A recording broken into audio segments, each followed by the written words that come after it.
I'll call the July 28th, 2009 meeting of the City Council to order. May we have the roll call, please? The record will reflect that all members of council are present. Mayor Pro Tem Curry is present. Okay, thank you. Do we have a closed session report from the City Attorney's Office? The council conducted the evaluation of the city clerk, the city manager, and the city attorney. No reportable action was taken. Okay, thank you. Would you please rise and join me in the Pledge of Allegiance, led by Councilmember Rosansky, followed by the invocation by Rabbi Mark Rubenstein. Please join me in the pledge to our flag. I pledge allegiance to the flag of the United States of America and to the republic for which it stands, one nation, under God, indivisible, with liberty and justice for all.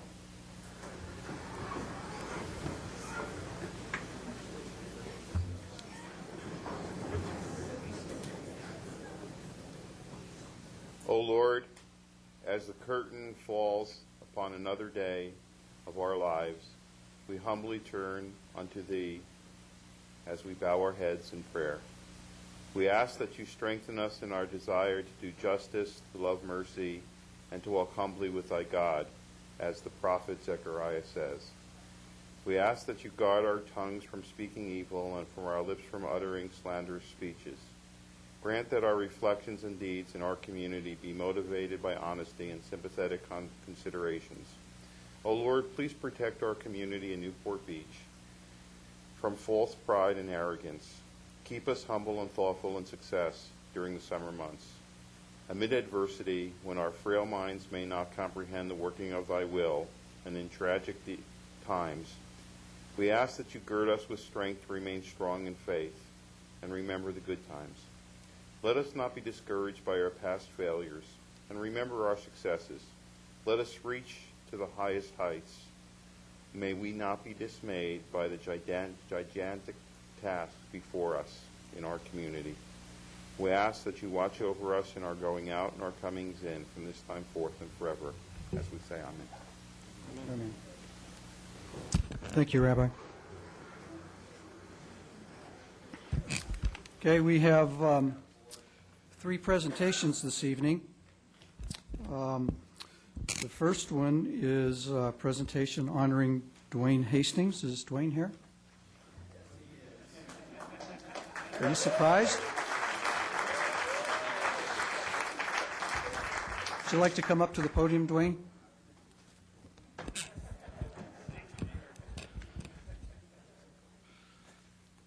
They figured a way to get you here, huh? Yeah, they did. I got to tell you, I was unbelievably surprised. I thought, in something like this that somebody would probably slip or something would happen, but I was totally shocked. The first couple of thoughts I had were, what are all these kids doing here? I thought I was going to the restaurant soon. So what a great surprise, to see so many kids that I've been able to coach through the years come to something like this. Very, very special for me. And, we have a great community. We're lucky to live where we live. We've got a lot of great parents who support, their kids and the sports in Newport Beach. So it's really been a pleasure for me just to spend the time with these kids because, they're good baseball players, but they're great kids, and the parents have done a great job with them. And so I'm excited to see, what happens over the next, 10 to 20 years and what they do for our community. So it's a lot of fun. Okay. Well, I have a proclamation I'd like to read. This is a proclamation of the City of Newport Beach. Whereas the Newport Beach Bat Rays was founded in 2004 by Newport Beach resident Dwayne Hastings as a 501c3 charitable organization, and the Newport Beach Bat Rays as a local travel baseball club has benefited 122 boys in 6 different age group levels from 10 to 15 years old, and Dwayne Hastings teaches boys the value of teamwork, discipline, and respect, and the main goal of the club is to develop players who are in Newport Beach Little League by providing them an opportunity to improve their skills by playing top-caliber club teams in and around Orange County. And Dwayne and his wife, Mary Pat, have raised over $20,000 for scholarship players and facility improvements for the city at East Bluff Park. And he personally handles the administrative areas for all 5 teams, scheduling all tournaments and league games, ordering uniforms, reserving fields, hiring umpires, dues, finances, excuse me, and filing the club's tax returns. The really enjoyable part. Don't ask me why I'm losing my voice.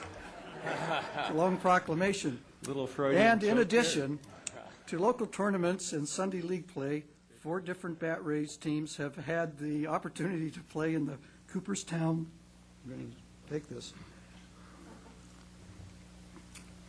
in the Cooperstown Dreams Park Tournament in Cooperstown, New York, and the 12-year-old 2009 Newport Beach Bat Rays leave for Cooperstown, New York next week for a tournament against 96 teams from throughout the nation and a visit to the Baseball Hall of Fame. Now be it resolved that the City of Newport Beach wishes the 2009 Bat Rays team success and good sportsmanship in Cooperstown, New York. Now therefore, I, Edward Selich, Mayor of Newport Beach, on behalf of the entire City Council, do hereby recognize Dwayne Hastings for his contribution to our youth in the creation and perpetuation of the Newport Beach Bat Rays travel baseball team. In witness whereof, I have hereunto set my hand and caused the seal of the City of Newport Beach to be affixed this 28th day of July 2009. Edward Selich, Mayor.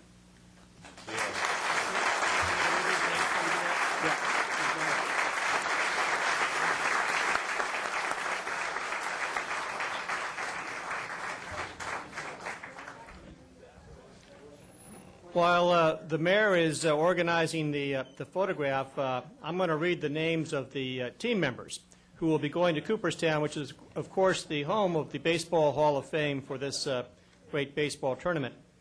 Blake Bauer, Ryan Cargilly, Garrett Davis, Rigsby Duncan, Preston Ellis, Henry Finmore, Sherwin Gersten, Jake Hastings, Will Hinkleman, Cameron Hook, Ben Humphreys, Max Klein, Ryan Meister, Ryan McCulley, Mason McLaughlin, Augie Miller, Logan Miller, Christian Munston, Kellen Ochi, Liam Ogburn, Nicholas Ontiveros, Chad Redfern, Parker Raposa, and Trevor Schwartz. Good luck to everybody.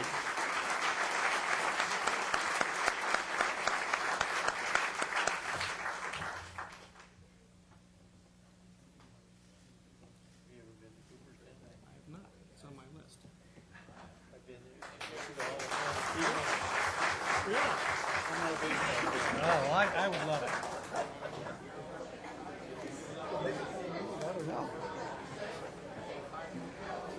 That's what happens.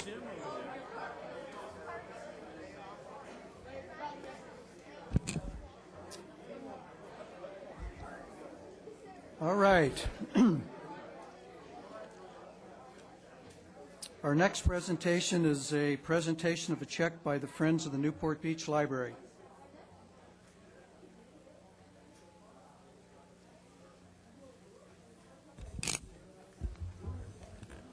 Hi, y'all. I'm Susan Hirsch. I'm the president of the Friends of the Newport Beach Library.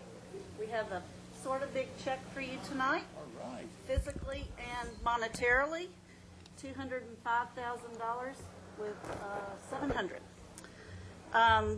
On the behalf of our 100 active members, we're extremely pleased to be able to give you this huge amount. And we hope with the renovation of our store, we'll be able to continue to present these huge amounts. Right now, our revenue's a little down. It disappoints us every day, but we're hoping that we'll get cranked up and be done pretty soon. And it's really important that our 100 volunteers that are active continue to be excited about this, and I think it will enhance our library system and our library and get us into the new age. So here you are. Okay, I'm going to come down and get that.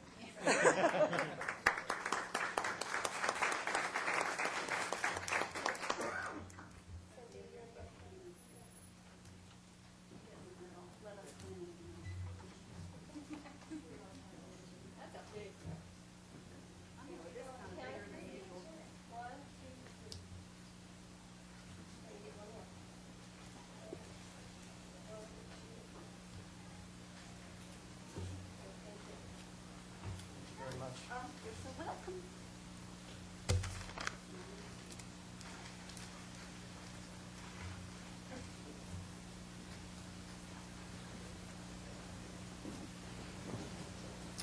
I'm always impressed with the amount of money that the Friends continues to contribute to our library system.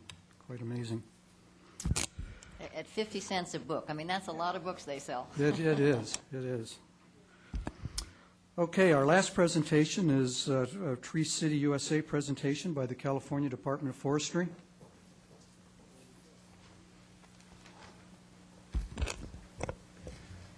Honorable Mayor, city staff, residents of Newport Beach, I'm Dan Struno, I'm the Parks and Trees Superintendent. With me tonight, I have our urban forester, John Conway, and the urban forester from the California Department of Forestry and Fire Protection, Lynette Short, who will be giving us the presentation. I'm just going to say a couple brief things. We had a great Arbor Day celebration back on June 9th at East Bluff Elementary School. I've been in the industry for about 25 years. I've worked for a couple of municipalities, also in the private industry. And without a doubt, Newport Beach has the premier urban forestry program in California, if not the nation. We hear this constantly at seminars and industry events. These awards are not about myself or John or General Services or even the California Department of Urban Forestry. They might not want to hear that. But this reflects the outstanding commitment and support of the community, my bosses, Director Harmon, Deputy Director Pisani, the Parks, Beaches, and Recreation Commission, and, of course, the City Council, above all. But I just wanted to say one thing about Homer. He is retiring soon. Everybody knows that. He's consistently supported our program. He understands the emotions that go with trees as well. Everybody does in this room, and has shown exemplary leadership. And he will be missed. Congratulations on your retirement, and I want to thank you very much. With that, I'm going to turn it over to Lynette Short for the presentation of the flag. Good evening. A little over 200 years ago, a man named John Sterling Morton stated that trees are a silent reminder of life within your cities. I tend to believe that because trees offer a much more intangible benefit than they actually cost to maintain, and that's something that we often take for granted in our day-to-day lives. Morton would later on become to be the founder of the National Arbor Day Foundation, and now the Arbor Day Foundation recognizes cities for their commitment to trees with an award called the Tree City USA program. In order to qualify for the Tree City USA award, a city must have a tree board, they must have a tree ordinance, they must spend at least $2 per capita on their urban forestry program, and they must also hold an annual Arbor Day celebration. 2008 would mark the 19th year that the city of Newport Beach has qualified for this award. And you didn't stop there. You went ahead and qualified for the Tree City Growth Award, which is basically an augmentation of the Tree City Award. In order to qualify for that award, the city must have spent at least as much as they did the prior year, and they have to score enough points in categories like partnerships, education and public relations, planning and management, and tree planting and maintenance within the urban forestry program. So 2008 would mark the 14th consecutive year that the city has qualified for that award. And I tend to think that's a very good indication that the city has a very solid foundation for your urban forestry program, like Dan was mentioning. So with that, on behalf of the Department of Forestry and Fire Protection representing the National Arbor Day Foundation, I'm pleased to present the 2008 Tree City USA Award and the 2008 Tree City Growth Award. Congratulations. Thank you. I've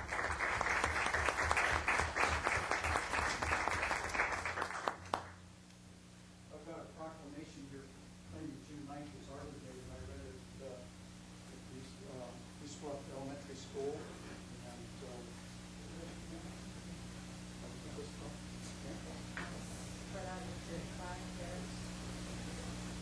Where do you fly all 19 flags?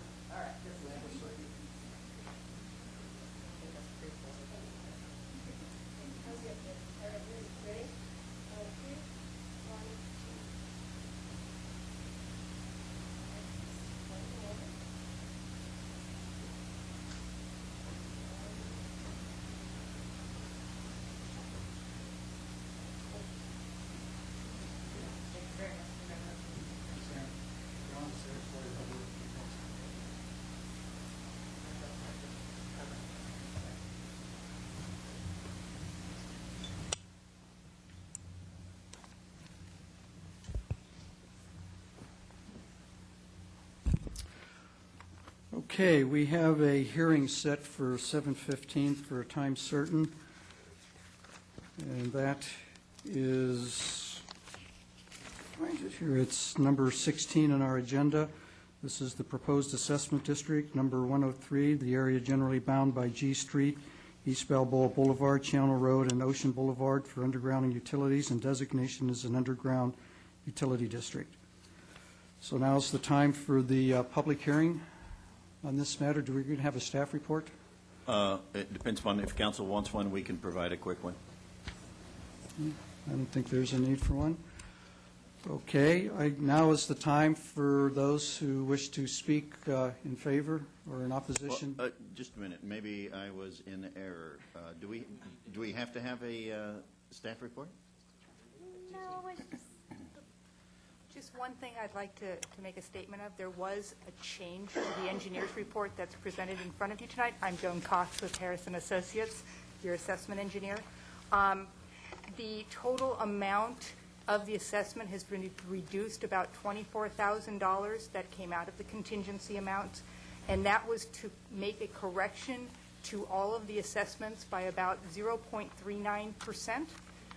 They were all reduced, and the reason for that is there is one parcel that was under-assessed because we had calculated their area incorrectly. In order to make all the rest of the properties proportional to that, correctly proportional to what the assessments would have been on that property, we needed to reduce them. And with this change, it is my opinion that the parcels in this district are assessed, none of them are assessed more than the proportional share of their special benefit. And I just wanted to make sure that you understood that there was that minor change. Okay. Thank you. Anything else, Mr. Badum? I saw you look at me. We're okay? Okay. I'll open the public hearing. Now's the time for anyone that wishes to speak in favor and opposition to the assessment district to step forward. Anyone wishing to speak on this? Also, it's the time to submit your ballots to the city clerk. All ballots have to be submitted prior to the close of this public hearing to be counted. So if anyone has a ballot they want to give to the city clerk, you should bring it forward now. Go ahead, ma'am. State your name. My name is Roberta Schmidt, and I would like to say that I have talked to many of my neighbors. I'm a little concerned that there's a disparity between the assessments that were made in Newport Shores and other assessment districts that were made on the Peninsula Point.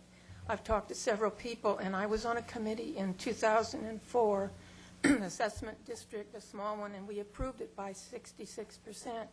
We expected it to go through at a cost of about $8,000 to $10,000 per lot or per parcel. All of a sudden, time passed. We thought it was going to go through. Excuse me, I have a little laryngitis. And I'm wondering why it is all of a sudden the assessments are twice as much. I went to the meeting before, and the Utilities Commission said they left money on the table before, and they're not going to do it this time. I really think it's unfair to have such a disparity between $8,000 to $10,000 and up to $22,000. In this economy, it's not a good time for people to be doing this. It's a beautification. I know it is a utilitarian movement as well. The utility poles, I guess, pose some danger, except as a resident of San Francisco all my life, we had telephone poles all over the place, so it doesn't bother me. And neighbors who have underground utilities have their power, sometimes go out more than I do. So for a beautification and updating of the alleys, I think the times are very hard on some people. And for them to have to put a lien on their property or take out a loan or try and get financing for a loan for this is an inopportune time. And I can't think of anything else to say, and I'm sure my time is up. But to me, personally, it's an emotional thing. I can do it, but I'm speaking for a lot of little people who have been here for the peninsula for many, many years. And to me, it's a battle of the haves against the have-nots. Those that can afford it really want it.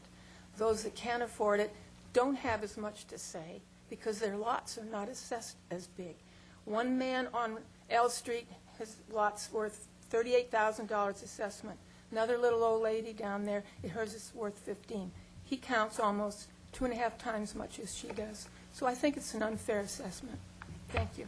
Okay, thank you. Does anyone else want to address the council on this issue?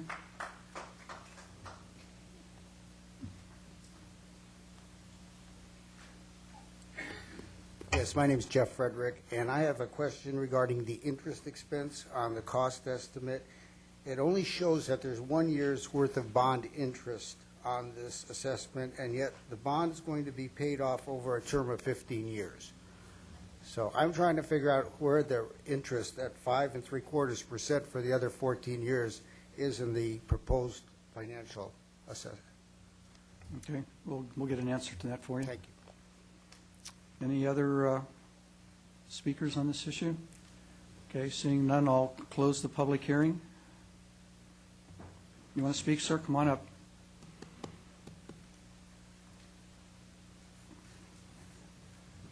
Yes, Mr. Mayor, members of the council, before you formally declare, I'm Sam Sperry, Myers-Nava, your bond counsel for these proceedings.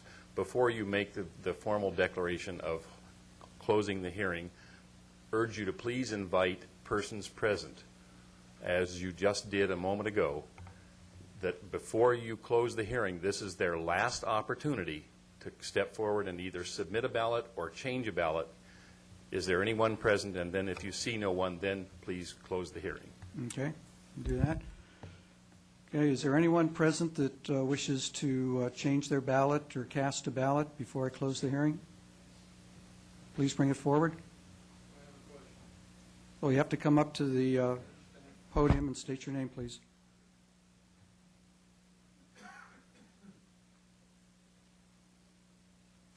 Yes, good evening. My name is Alan Gunther. My only question is I've heard from a lot of neighbors that the assessment does not include the connection and that can represent a substantial cost to the homeowner. Can you comment on that?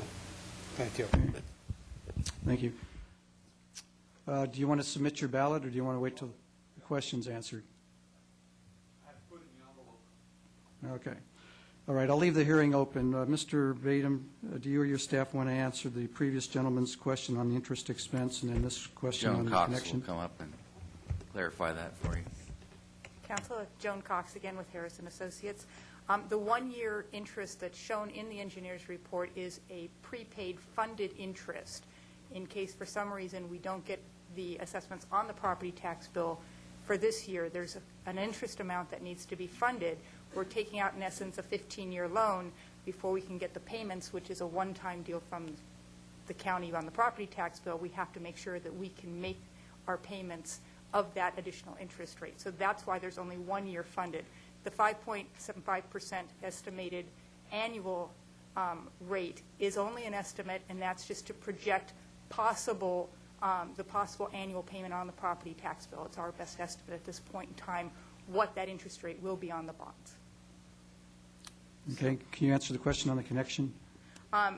The assessment district does fund only the mainline infrastructure of the utility lines. Any property that was has previously converted to undergrounding will not have to pay a conversion fee or a cost of conversion. Any property that has overhead wires now does have to do that private conversion work on their property, and it's estimated it could be between $2,000 and $5,000. It really depends on the length, the hardscape or soft, landscaping that might be over it. There's a whole lot of different things that could affect that cost, but our estimate is in around $2,000 to $5,000 additional. Okay, thank you. Okay, again, I'm going to close the public hearing, so does anyone want to cast a ballot for or against or change their ballot?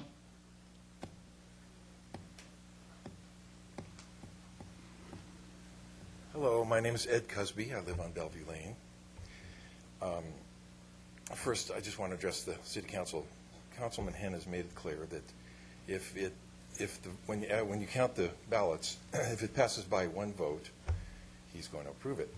I just would like to appeal to the wiser sense that inflicting the will of 50.1% of the people on 49.9 should be something you think long and hard about. The rest of my remarks I'd like to address to the proponents that are here, and that is to let you know that if you succeed, if it passes, you have my congratulations, and we'll grin and bear it, my interested parties. If, however, it does not, I know I have every right, because it came up at the last meeting, to have Assessment District 103-2. Now, maybe this seems too clever by half, but your hopes of getting that passed will be dashed, probably more so than if it doesn't pass this time. And that is because an organization called Balboa's Anti-Debt, which at the time of the writing of the postcard that most of you received was me and my wife and my daughter. After that postcard went out, I received a number of emails in response to the email address that was on the postcard in support. And that's just to let the proponents know that if they, this is all conditional. If it doesn't pass, and if you try it again, you will have more than just little old me functioning to try to prevent it. So, again, if you win, congratulations. If not, give it up. All right. Anyone else? Okay. Make the last call for casting ballots for or against, or to change your vote. Just a clarification, because this comes up each time. These assessment districts are not initiated by the city council. It comes from residents, so it's not like we're carrying the flag necessarily. Okay. You've already spoken, ma'am. You have one chance.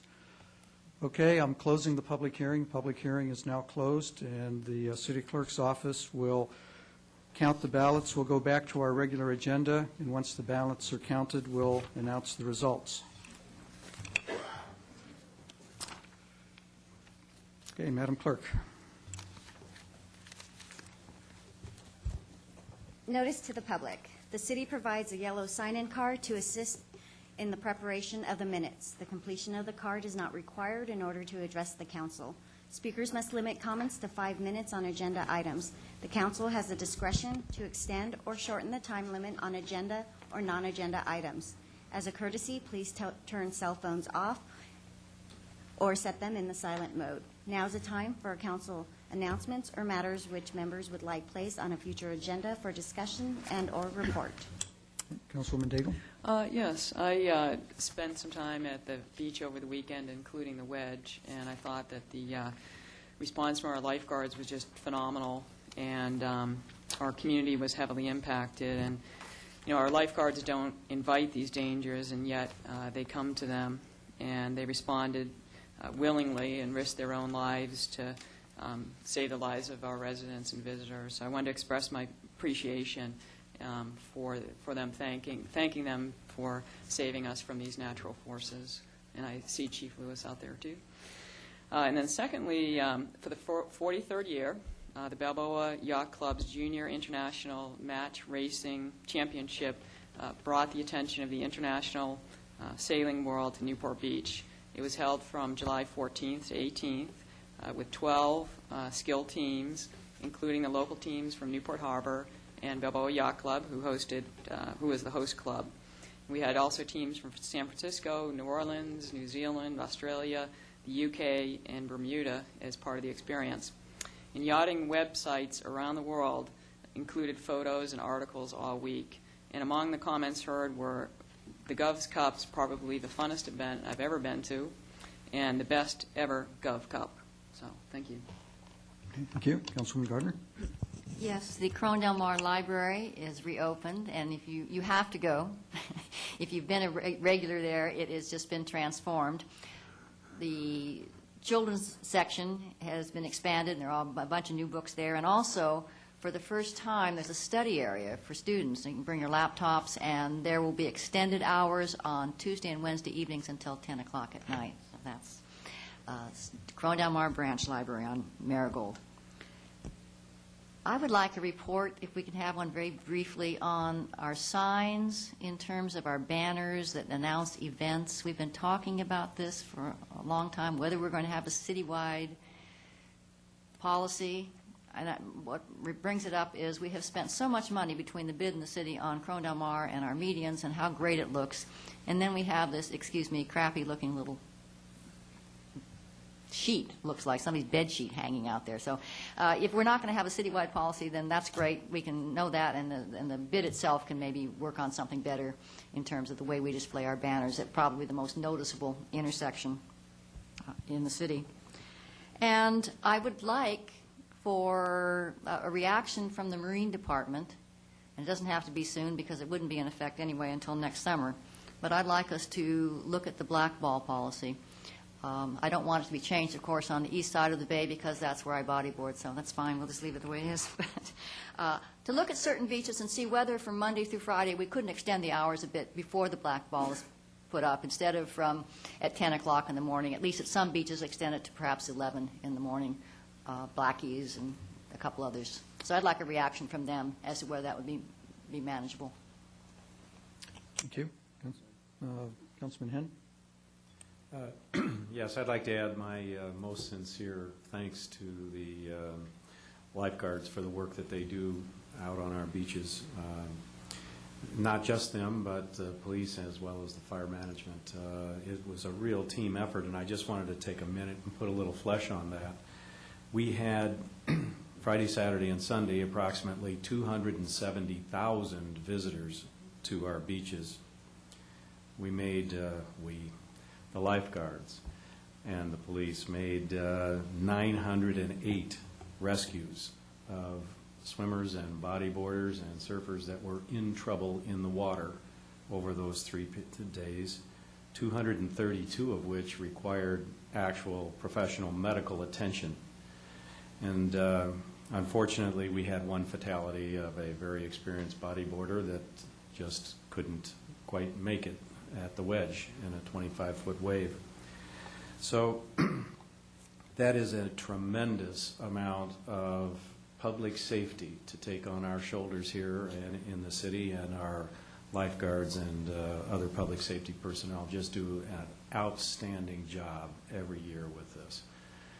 Having said that, there are a few downsides associated with those 270,000 visitors. We had pretty much the perfect storm this last weekend with 25-foot waves in the wedge, a very warm weekend inland that drove people to the beach, and of course it's July on top of that anyway. And unfortunately, it seems like it's a Peninsula Point night here tonight.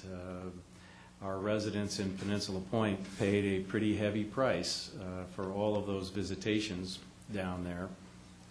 These are people that are used to having a lot of visitors, but this one was way over the top this weekend with traffic that didn't clear on Friday night until almost 11:30 p.m., bumper to bumper, people getting off the peninsula.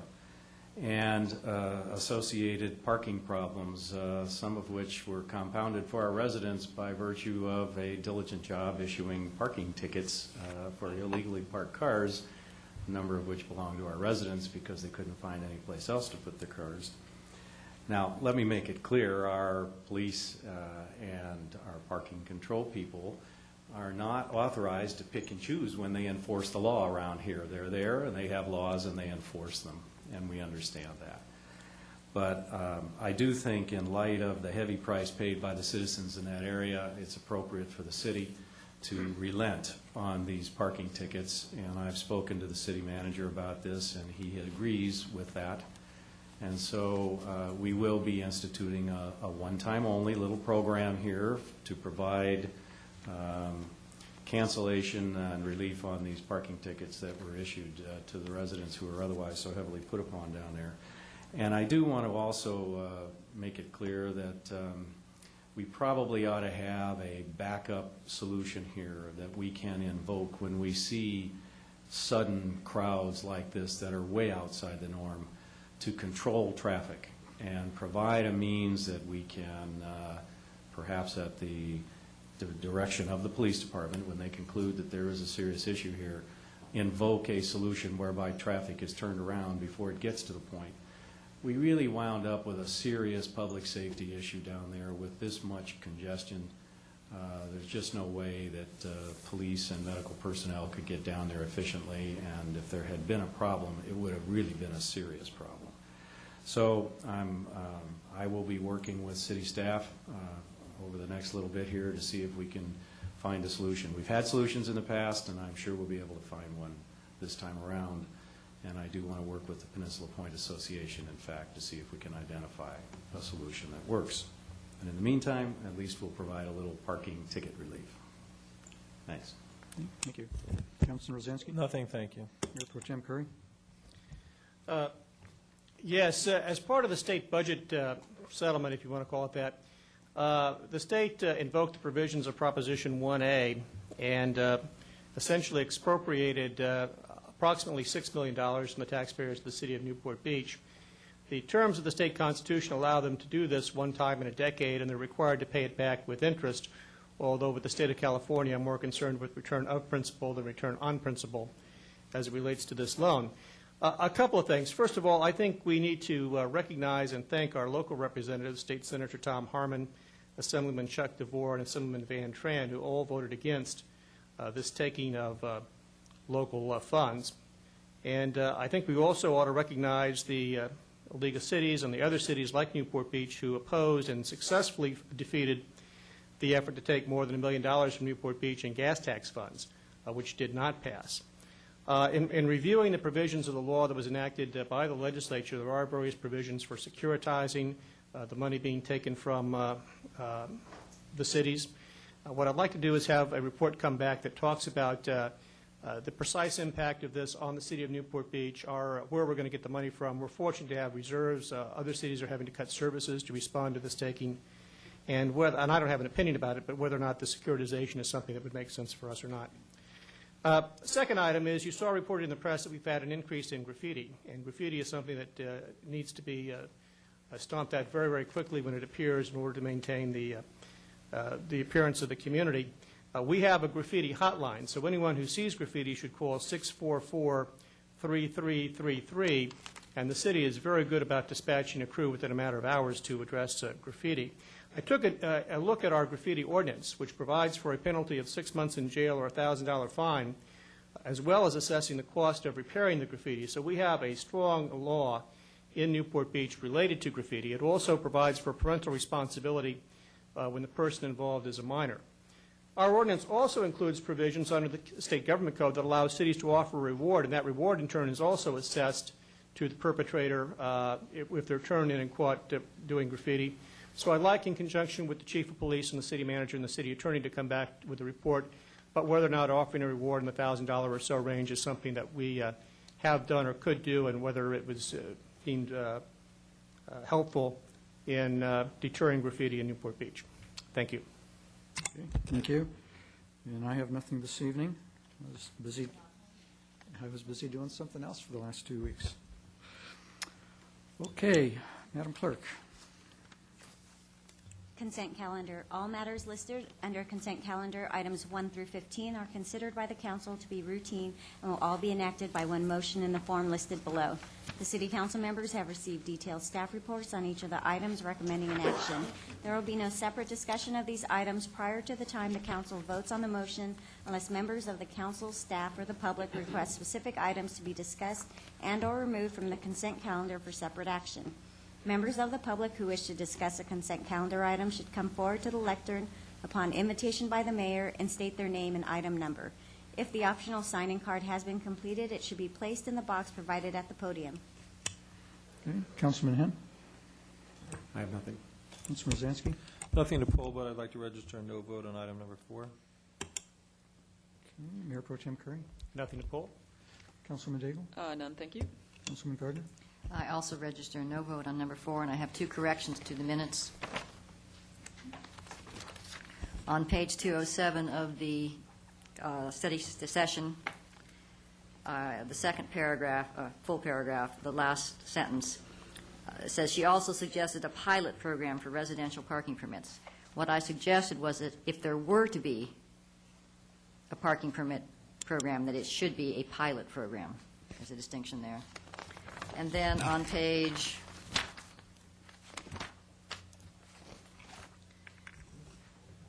59, oral reports from City Council.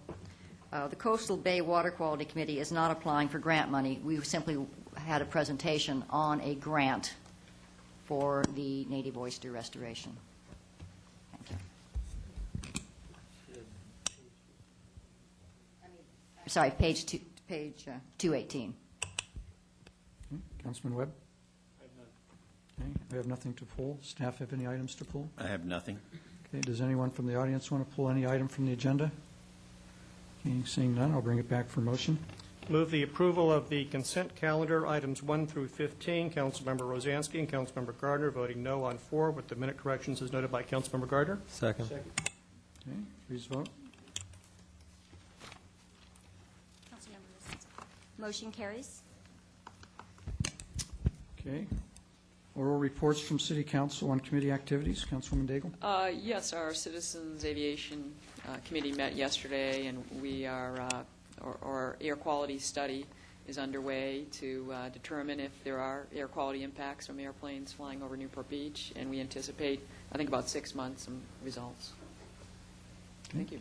Thank you. Councilman Gardner? Nothing? Councilman Webb? Nothing. Councilman Henn?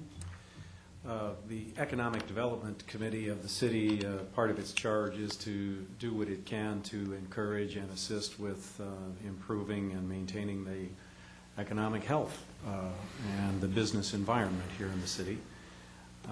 And in that respect has done a couple of things that we had presentations on at the last meeting, one of which was a presentation from the CoStar Group, which is a very well-known and highly used commercial real estate availability firm. They provide information on almost any commercial space, whether it's available for rent, what the rent might be, et cetera.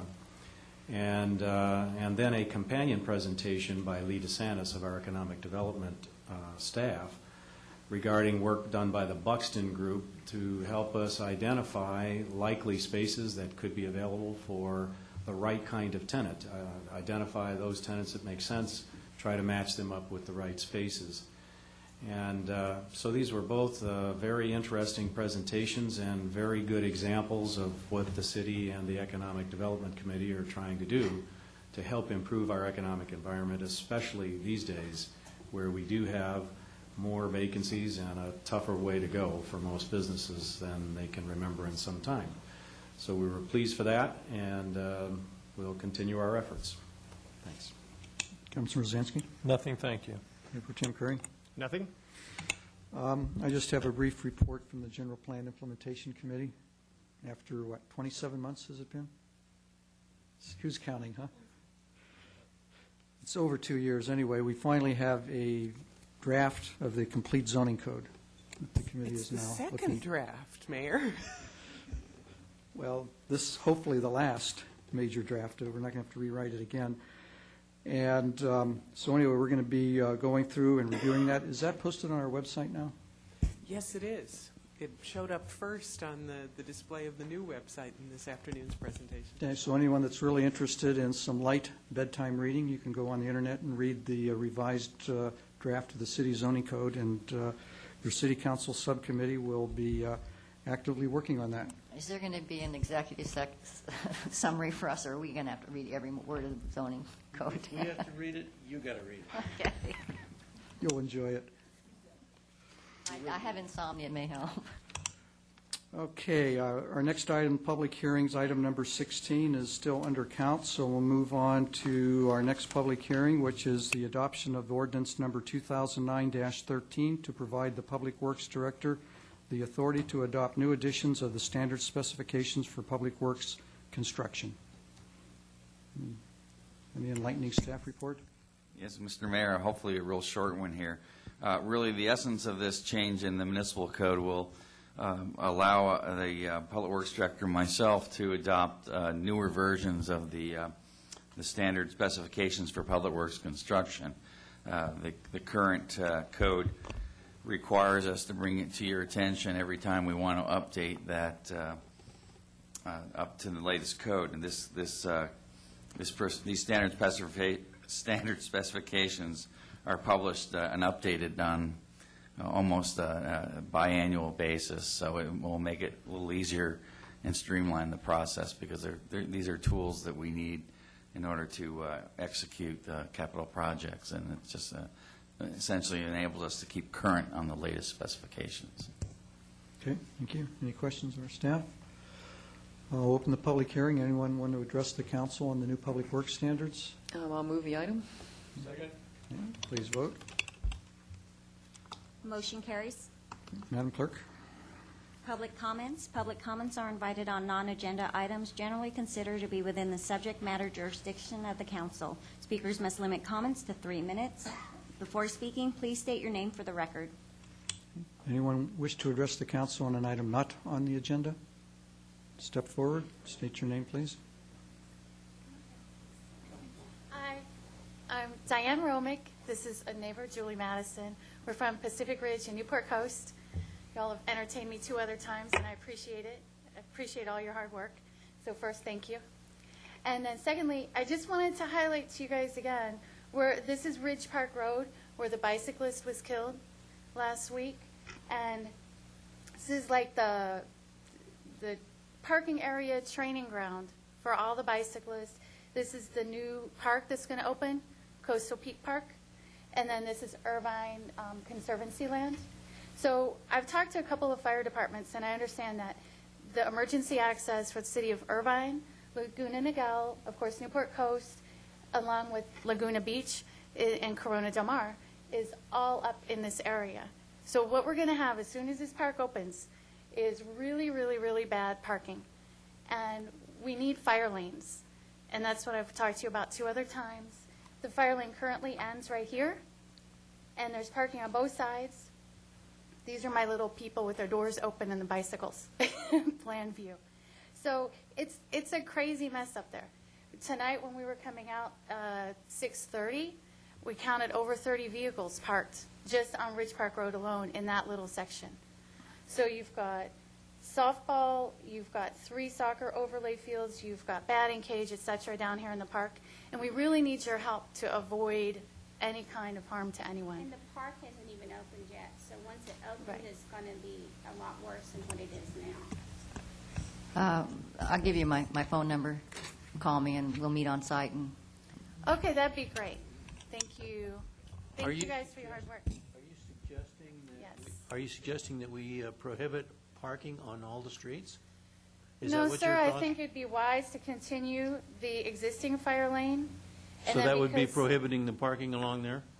Continue on one side of the street.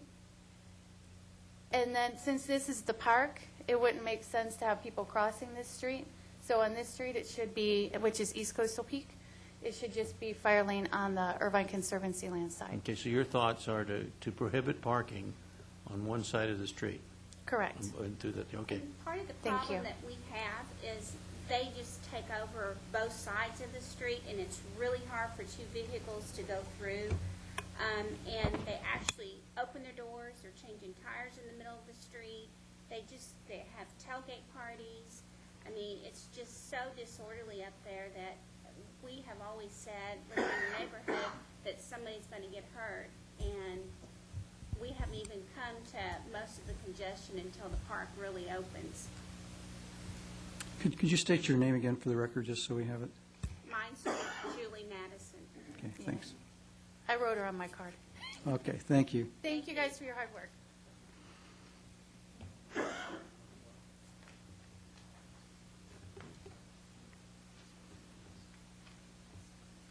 Good evening, ladies and gentlemen. My name is Leonard Porto. I'm a resident of Corona Del Mar, and I am a rescue certified scuba diver experienced, and I would like to get permission to go diving in the city of Newport Beach. It is currently against the law to scuba dive anywhere in the city of Newport Beach marked by buoys or swim lines, which leaves my only options for diving as to Balboa Peninsula, which is very unwise to dive, and Crystal Cove, which is not accessible. Currently, the lifeguards, at their discretion, choose when they allow certain groups of instructors and scuba students to dive at Corona Del Mar Main Beach in front of Lifeguard Tower number 5. At Cameo Shores, there are 3 access ways to the beach there. All of them are locked 24 hours a day, and that prevents me from diving or enjoying the beach on those particular shores, And I would like to ask this council to open up Cameo Shores to the public. Okay, Councilman Gardner? Those were grandfathered in by the Coastal Commission as far as being private. Is it private? Yeah, so it's not up to us to open them. You can go out, usually the guards will let you, well, sometimes you have a spear gun, but you have tips on it.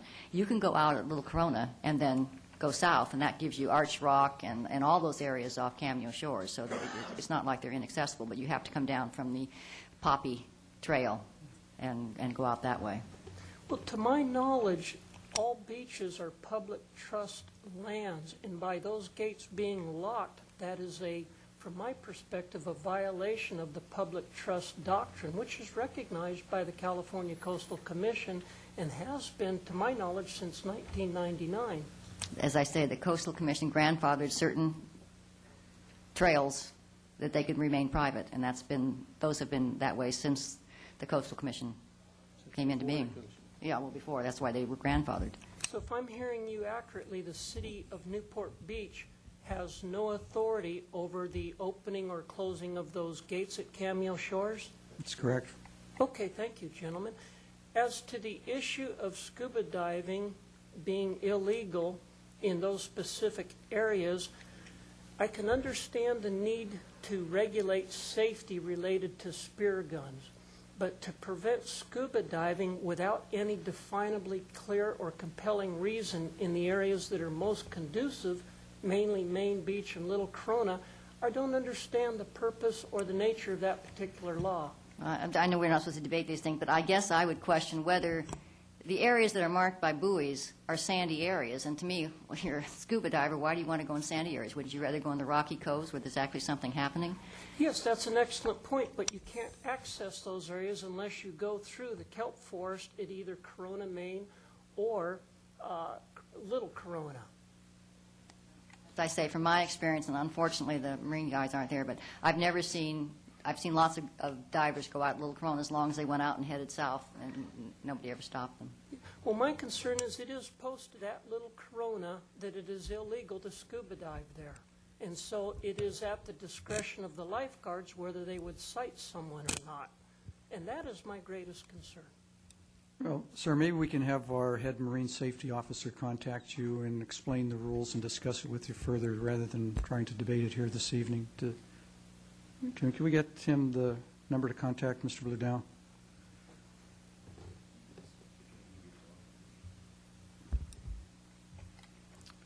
Okay, does anyone else want to address the council on an item not on the agenda? Please step forward.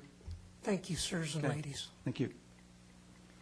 Good evening. My name is Dr. Anna Herbst, and I'm going back to the topic that was just discussed prior to this gentleman.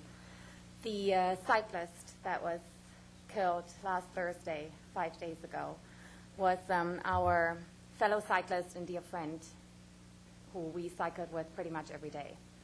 That area, I was very glad and pleasantly surprised that other citizens already brought up the congestion and the danger of that specific neighborhood. And we have 2 more representatives who were maybe cyclists of that area.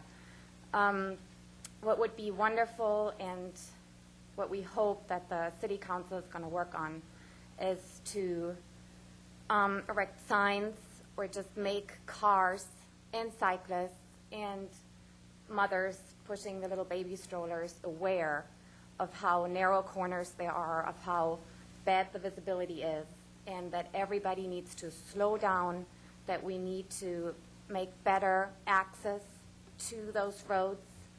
And I think signs always help, flashing signs, and the proposal of, maybe just prohibiting parking on one side of the street completely, to just giving better access and visibility to it is very good. But that area is very problematic. There already had been an accident 2 years ago. Now we have a death, a very severe casualty, and let's not have another one killed. Thank you. Anyone else want to address the council on an item not on the agenda?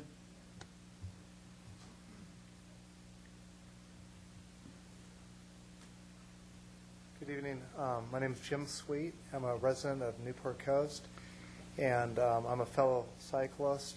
I did not know Daryl, who just passed, but I have been concerned. My wife and I, we have 2 young children. There's a school at the bottom of Newport Coast in Rich Park, Newport Coast Elementary School, and we don't allow our kids to walk down the sidewalk just because we're fearful of the speed of a lot of the cars.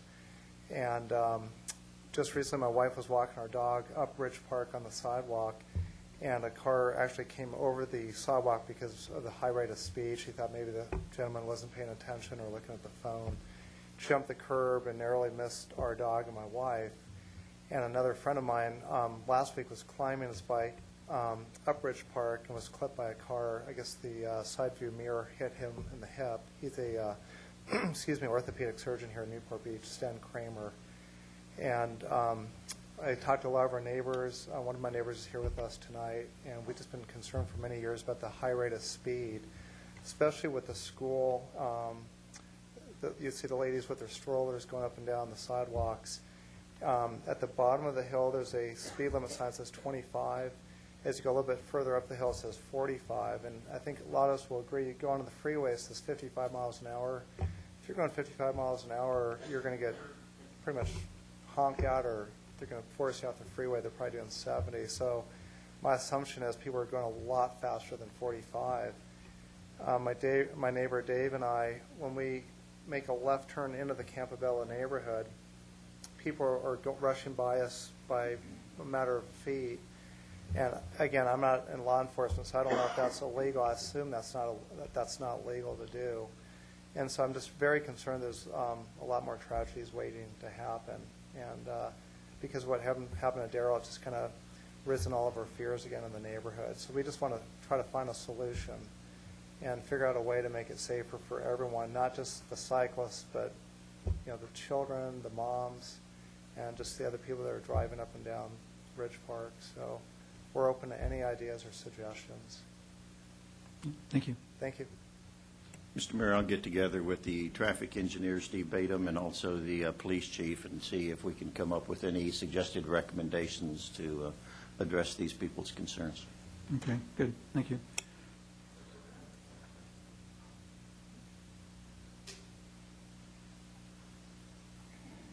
Yeah.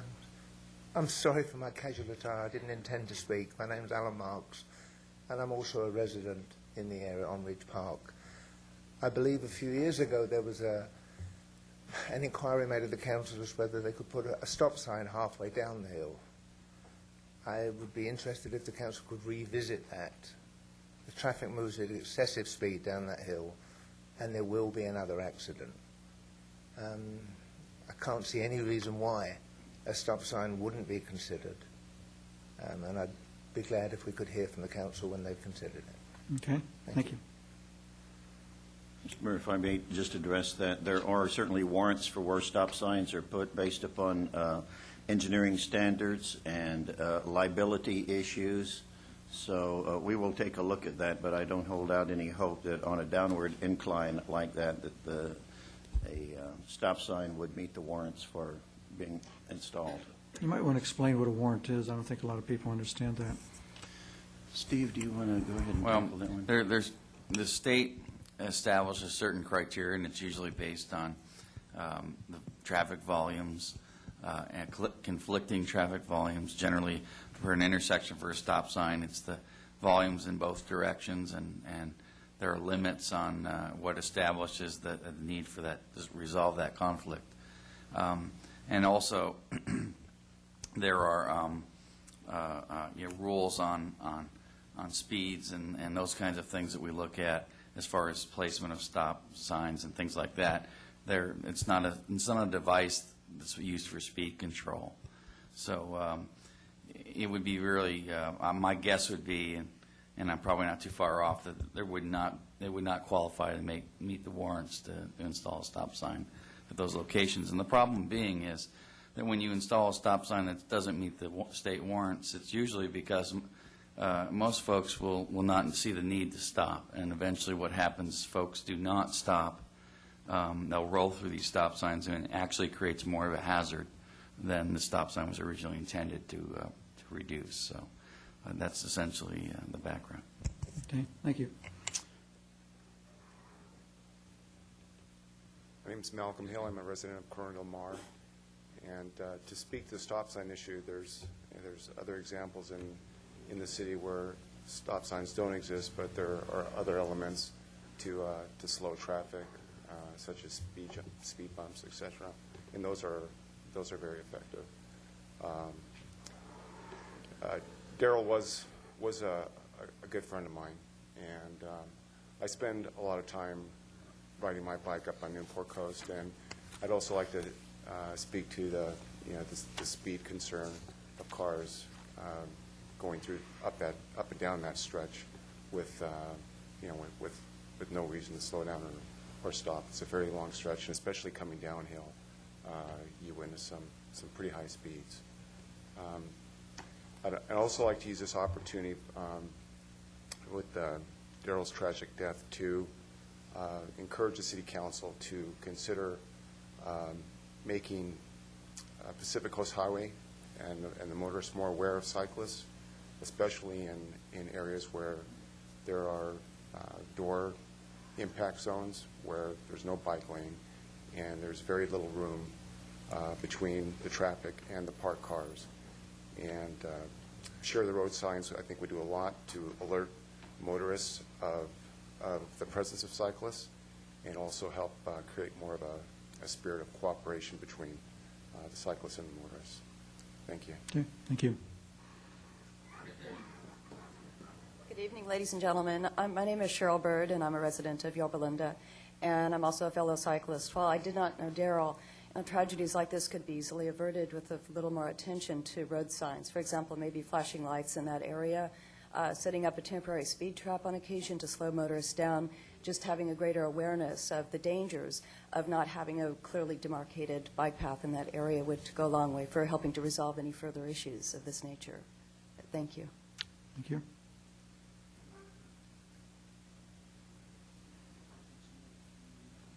Thank you. My name is David Hughes, and I live in Campobello, which is one of the developments up along the Ridge Park Road.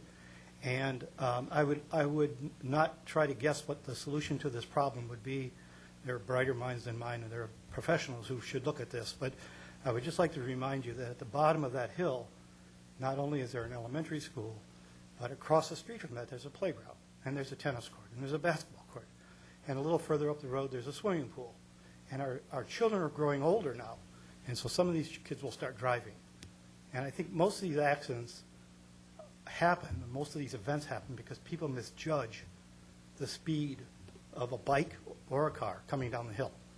And I think that's what people need to focus on when they're thinking on how to solve this problem, is it's really just an issue of speed.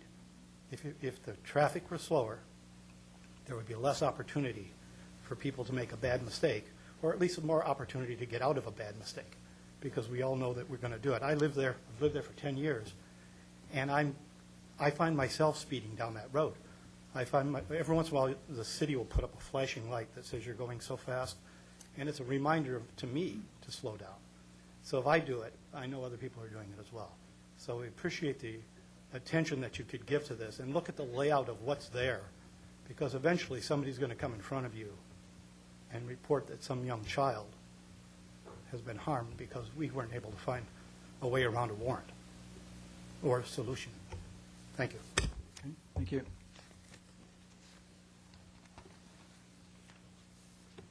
Hi, my name is Dolly Ginter, and I'm also a cyclist in this area and have been for the past 10 years. I've seen a number of accidents occur in Corona Del Mar, such as Malcolm Hill was mentioning regarding the doors. We do have a lot of people in Newport Beach who are visitors, and they are not aware of the amount of cyclists that we have and that they do come very close to these cars. So as Malcolm pointed out, I'd like to reiterate that it would be great to have more signage, especially in that area in Corona Del Mar.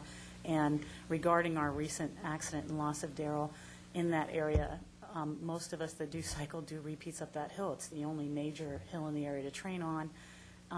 And I think regarding a possible solution to the problem, I'm not an engineer, so I can't speak exact to this, but as was previously mentioned, it is a problem with people not being able to determine how fast someone's coming down a hill.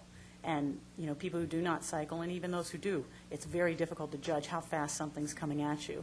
And with a bike, even if you change the speed limit to 25 miles an hour, even at 25 miles an hour, if a car misjudges how quickly that bike is coming, if the bike is going 25 miles an hour, a bike cannot stop very quickly.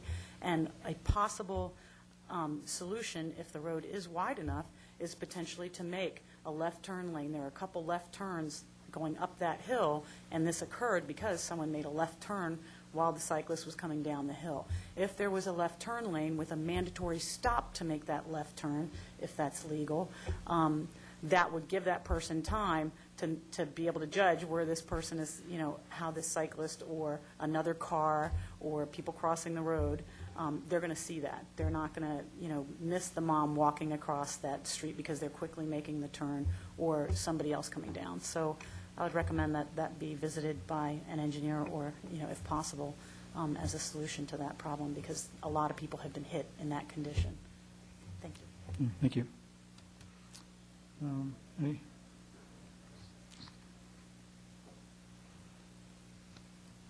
I didn't come down here for this purpose. Now, my name's Gary Polster, and I live at 1617 East Balboa Boulevard. And I was one of the recipients of the ticket you mentioned over the weekend, which I parked my girlfriend's car within 6 inches of my garage doors, and I made the garage doors so they go like this, and they came through, 2 young fellows came through, and they just ticketed everybody in our alley except the last people at the end. So, but anyway, our alley is the widest alley on the peninsula, one of them anyway. We can actually park cars on each side, and you can put 2 cars going back and forth. But in doing that, what happens is they come down Balboa Boulevard, and they turn on Miramar. I think it's mostly people that don't know where they're going. And then they turn down the alley thinking it's a main thoroughfare. And they go through our alley like 50 miles an hour, and, you kind of shake your head. Is there anything we can do to put speed bumps in the alley? What process do we use to put a speed bump in there to slow them down? Anybody comment? I'm sorry. Well, I think city manager can comment, but I think we have a policy for dealing with those kind of situations. We do have a policy, and a policy for when speed bumps are a good solution to a traffic problem. I'm not sure an alley really qualifies. We do have some other issues regarding alleys. The trash pickup takes place from the alley. So if you will leave your name and number, we'll take a look at that one and see if there's anything that we can do for you. Okay, thank you very much. Okay, does anyone else want to address the council on an item not on the agenda? I think everyone in the audience has spoken. Is there anyone left? Okay, I'll close that item. I understand that the ballots have now been counted. Is that correct, Madam Clerk? Okay, so Madam Clerk, do you want to announce the results of the balloting? Honorable Mayor and council members, based on the tabulations for the ballots received, 53% of the ballots were submitted in favor of the assessment district for a total assessment of $2,498,393. 47% of the votes were submitted in opposition for a total assessment of $2,174,754. Based on the ballot tabulation, it is appropriate for the City Council, if it so desires, to proceed with the formation of the assessment district by adopting the resolution confirming the assessments. The resolution is the formal action declaring the results of the ballot procedure, ordering the acquisition of the improvements, confirming the assessments, and approving the assessment engineer's final report. Okay, thank you. We'll bring it back to council for discussion. Councilman Henn. I'd like to move the action. Second. Okay, any further discussion on the item? Pardon me? We already closed the public hearing. Okay, please vote. Motion carries.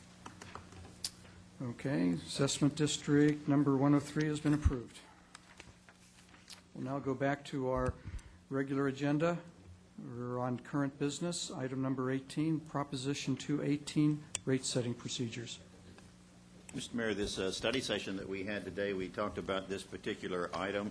Council discussed whether it wanted any additional language and decided for this one that it appeared that the guidelines and also resolution were fine. This item is the Proposition 218 rate-setting procedure, which would be used anytime the city wants to increase rates or for water or sewer rates. So that is where we are. We aren't mandated by the state in order to establish a procedure, but staff thought it was a good idea to do so that we would know clearly what steps the staff would take in order to notify the public and give them an opportunity to vote against a rate increase. I move the resolution. I'd just ask, though, if the city attorney can briefly explain how the voting procedures work. It's a majority of those that are of the ratepayers have to say no, not the majority of people that participate in the election. May I ask special counsel who helped draft those guidelines to address the issue? Mr. Sperry?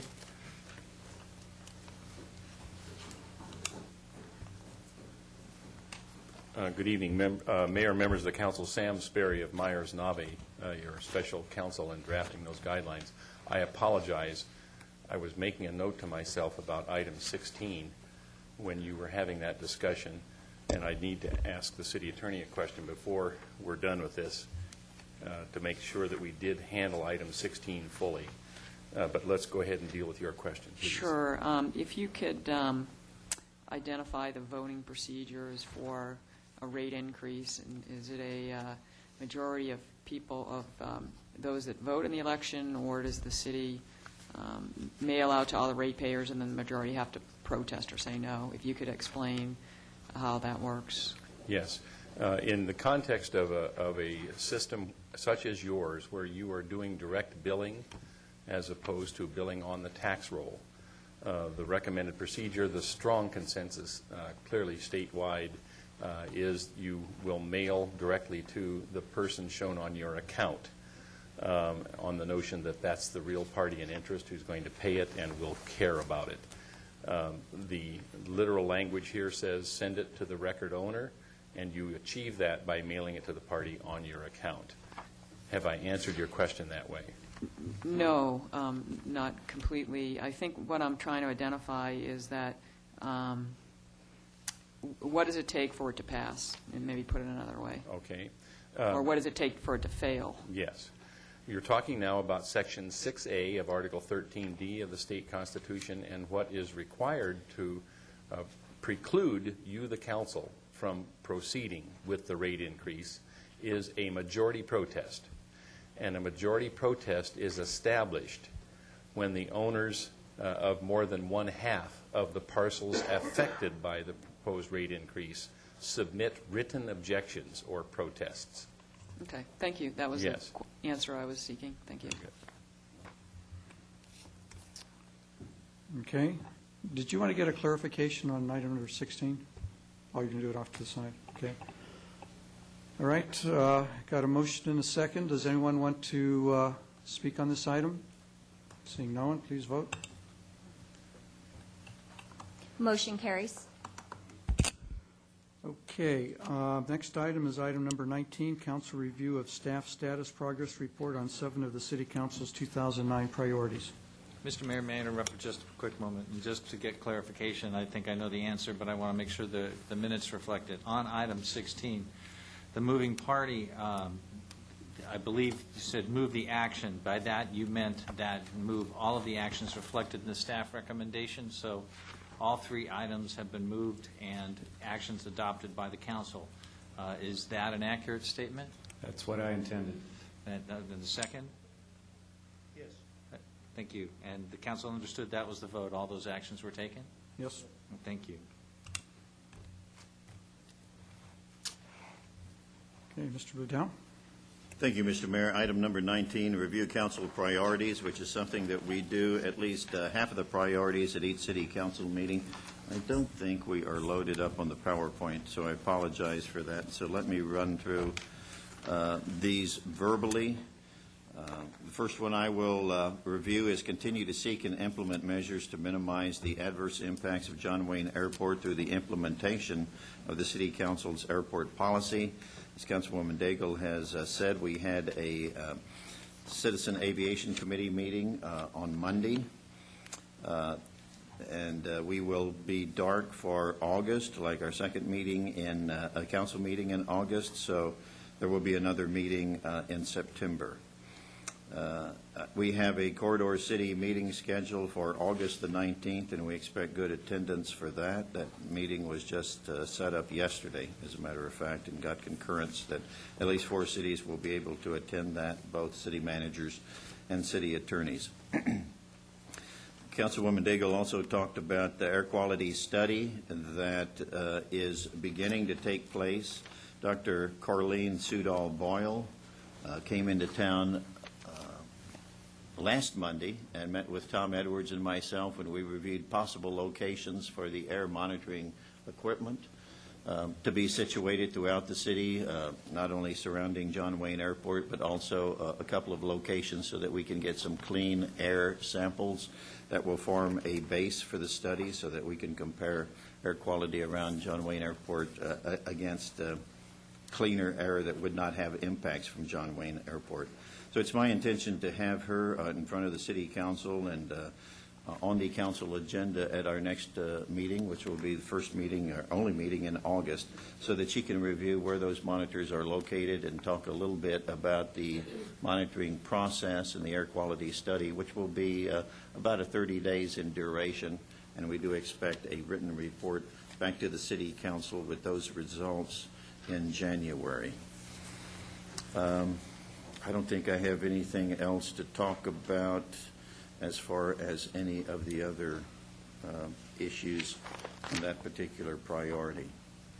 The next one is continue the organizational performance improvement effort through the data gathering and performance measurements, resulting in comparing the city's organizational effectiveness with other agencies and also internally.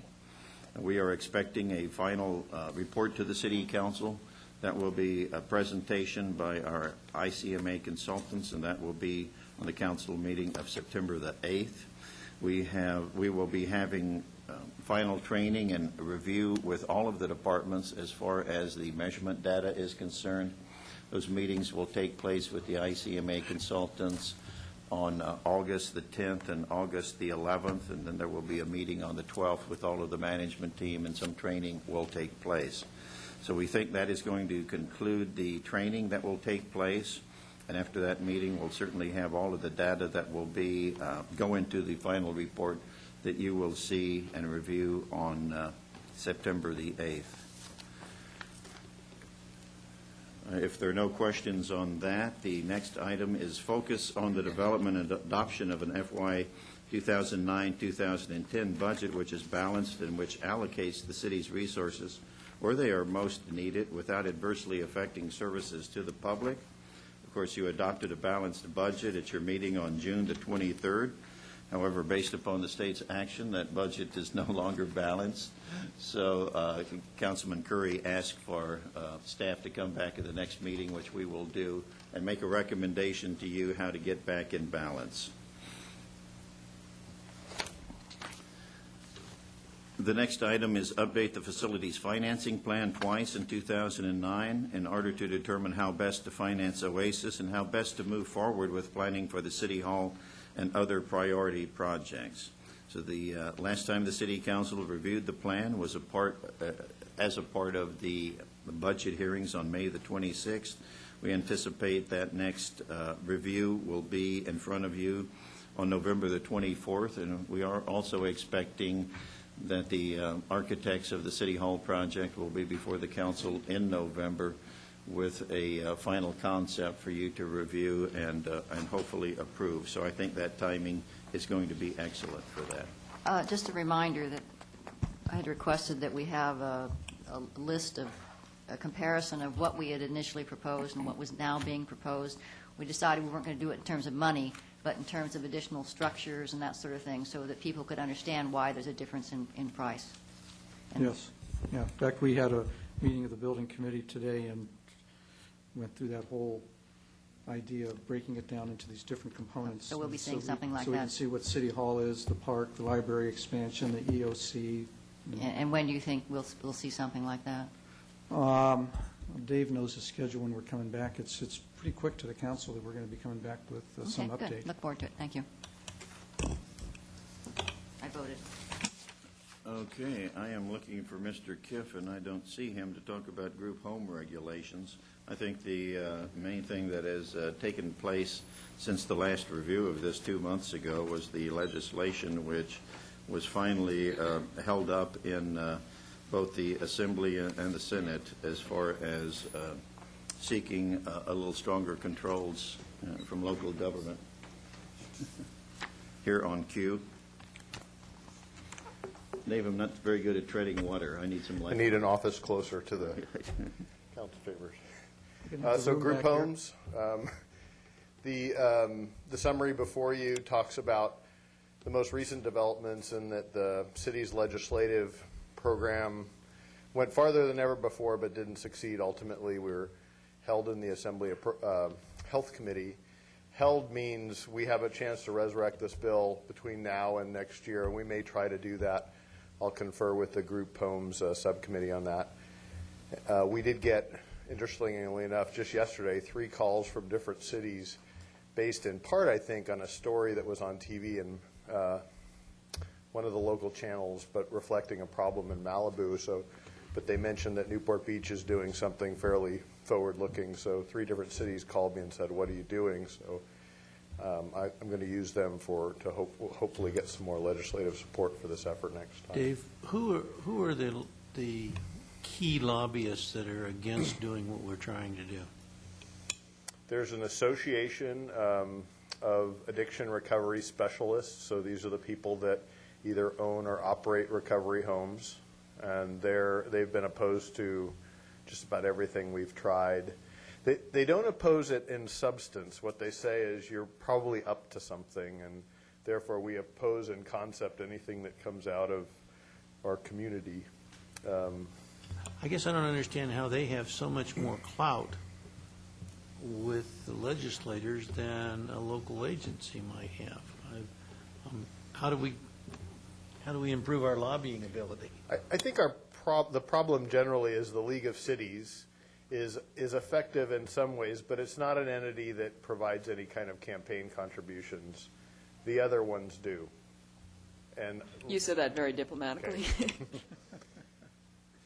And we've also heard that philosophically that legislature does not like to give more control at the local level. They like to retain control.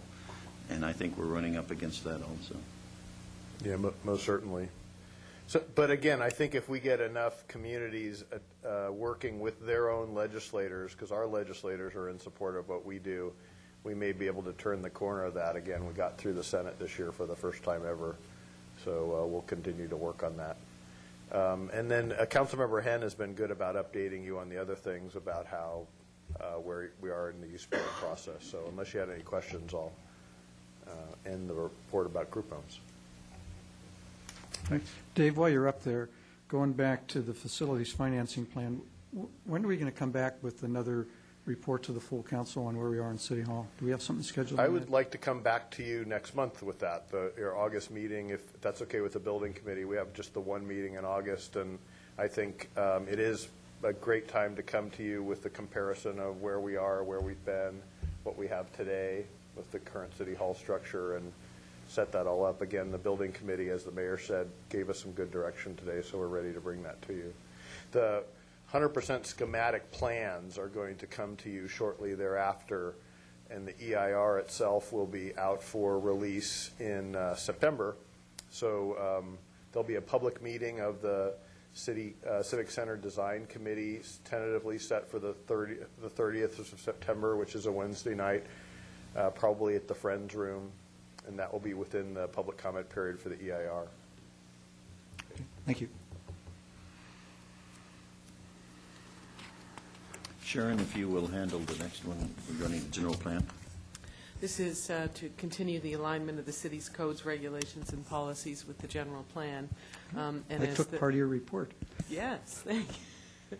So as the mayor pointed out, the second full draft of the zoning code has been delivered to the General Plan LCP Implementation Committee, and they will begin their review of that on August 5th.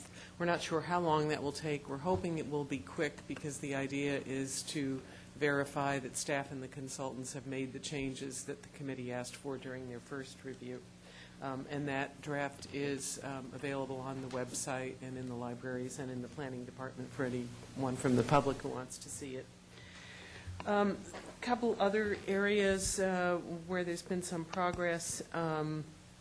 The recommendation on an inclusionary housing ordinance and in lieu fee. Staff has received a draft report from an economic consultant analyzing whether this would pose a constraint to the development of housing, which was one of the comments that the State Department of Housing and Community Development had on our housing element. So far, that is looking good, that it does not pose a constraint as long as the program and the fee are structured in a certain way. And so I think that that's something that we'll be able to bring forward through the implementation committee and then to the council, hopefully ahead of the zoning code, because we've been trying to get this in place for quite some time. What's your best guess in when we're going to get our housing elements certified? Because that came up as a potential issue here last council meeting. Unless there is a shift in priorities, it's going to be several months, because the same staff that's working on the zoning code is the staff that would be working on the housing element. We are plugging along and pulling together the information that HCD requested on the inventory of sites, and this work on the constraint analysis for the inclusionary program was important. But we still have a couple other things to do in the way of providing information, as well as making some revisions to the element itself before we submit one more time. Is this just a matter of submitting it directly back to HCD, or does it have to go back through a hearing process with the Planning Commission and the Council again? Eventually, it will have to go back through a hearing process, but we were planning to get it through HCD first, rather than ask the Commission and Council to deal with something that's not going to be certified. Okay. And then lastly, the City Council policy regarding implementing Measure S needed to have some changes to make it consistent with the new general plan, and that will be on your agenda for the August meeting, along with the update of other City Council policies. The last priority to update the council on is to reduce the fire hazard in Lower Buck Gully in order to provide heightened fire protection to the community. We have been waiting for the statewide hazard designation maps that will be provided by the California Department of Forestry and Fire Protection. We anticipate that OCFA will receive those maps in August. Once they receive them, we will get the copies that affect Newport Beach. Our fire department will then review those maps and see if we want to make any changes to the designated areas. Once we do that, then we will bring those maps to the City Council and ask you to designate certain local responsibility areas as very high fire hazard severity zones. That will give us certain enforcement authority. Once we do that, then we will start working with property owners and place them on notice that they have certain vegetation clearance measures that they need to take and satisfy us as far as those standards. And we expect that that effort will take some time, but we certainly do want to get underway by fire season this fall. Okay. That concludes my report on the 7 council priorities. Okay, thank you. Anyone from the public want to comment? Okay, seeing none, we'll move on to our last item, which is the adoption of assessment district balloting guidelines for proposed new or increased special assessments. Mr. City Attorney or Mr. Badum, who's going to do this? You signed the report. I don't know. Well, that's true. But I think I'll ask either Iris or Manette to give the staff report, since they actually wrote the report. Or Mr. Sperry, who's getting it. Good evening, Mayor, members of the council. Sam Sperry of Myers-Nave, and I am before you in my capacity as Manette Beecham's designee. Yeah. The project, of course, arose out of the circumstances specifically of AD 87, and I think uniform perception that there would be value in having some guidelines that would attempt to anticipate in future circumstances of an assessment proceeding issues that can arise. What you have before you is a document which I then drafted. It's been reviewed, and I've received comments from staff, but it's my document, and so I'm responsible for the shortcomings. What I've attempted to do here is give you the benefit of my experience since Prop 218 was adopted in November of '96 as an active practitioner with respect to these issues, especially in the assessment district arena, and that's what these guidelines address, only proposed assessment district proceedings. I have sought to give guidelines for those issues and those portions of the procedures that are mandated by state law. We had some brief discussion this afternoon at the study session about supplementing what I provided you to provide some guidance in anticipation of the prospect of council wishing to direct a recount. I didn't include that because it isn't mandated by state law, but certainly am open to doing that. I think the best approach here is to say that's the basis on which I created the document that's before you. It represents my experience where issues have arisen from time to time, and I believe that I have correctly provided for all of the items that are mandated by state law, whether in the state constitution or the implementing legislation, and then sought to supplement that on the basis of my experience. Happy to respond to questions. On page 7, number 4A, I'm not getting it, so maybe you can walk me through it. It says, if the ownership interests are shown on the county assessor's records, or if the ownership interests are not shown on the record, then the assessment will be out. I mean, what am I missing? If they're shown or they're not shown, then why are we even talking about it? It doesn't seem to matter. I think there's a typo. Instead of as established, you want to say is established.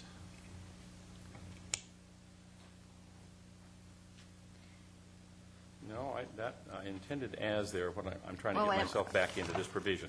The particular paragraph 4 is dealing with how we're going to tabulate assessment ballots once they are opened following the close of the hearing, and then how we're going to allocate the amount of an assessment in the context of multiple owner assessment ballots. In subparagraph A, what I'm trying to provide there is where we have multiple owners. Right. We're directed by that cited subsection of 53753 upon request of any one of a set of multiple owners to provide ballots for multiple owners of a given parcel. We're required to do that. Right. And so what I'm saying here is if those ownership interests, meaning are they 1/3 owners each and there are 3 of them, or is one of them a 1/2 owner and the other 2 are 1/4 owners? So by the term ownership interest, I'm talking about percentages of No, I ownership in understand the that. parcel. What I don't understand is... If those are shown on the assessor's records, right, or if not there, then as established by materials submitted to the clerk. To me, that doesn't read that. I need a then there. Then as established, I mean, this just says as established. I just didn't read it that way. So Okay, I can clarify that. That would help me and perhaps Good. others. That Very good. I assumed that was sort of thing, but I don't, in documents like this, I don't like to make too many assumptions. Thank you. I've got it. And then on page 9, in the second paragraph, the first complete paragraph, if the amount of assessment in question has been incorrectly calculated, appropriate steps shall be taken. Can you give me an idea of what appropriate steps those would be? I'm sorry, what page are we on? We're on page 9, and at the very top of the page is the first complete paragraph. It's short, just above I. In the event that the director or the director's designee determines that the amount of the assessment in question has been incorrectly I have to say, it looks to me as though our documents are differently paginated. Are they? Oh. What paragraph number are we looking at?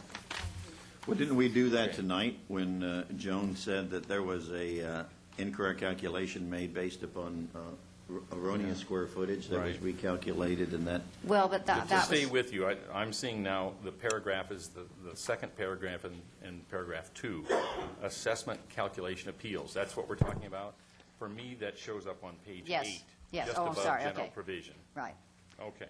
So it says appropriate steps. Yes, we did that tonight, but I guess I'm curious, is that always the appropriate thing? Do we always go, instead of raising somebody's assessment, do we always reduce everybody's by a percentage? And if that's not, then perhaps, I mean, are we just, do we intend to leave this vague so we can do what we want? Here you're getting both the benefit and the punishment of my experience, which says to me, I'd hate to try to figure out a bunch of words that fits all.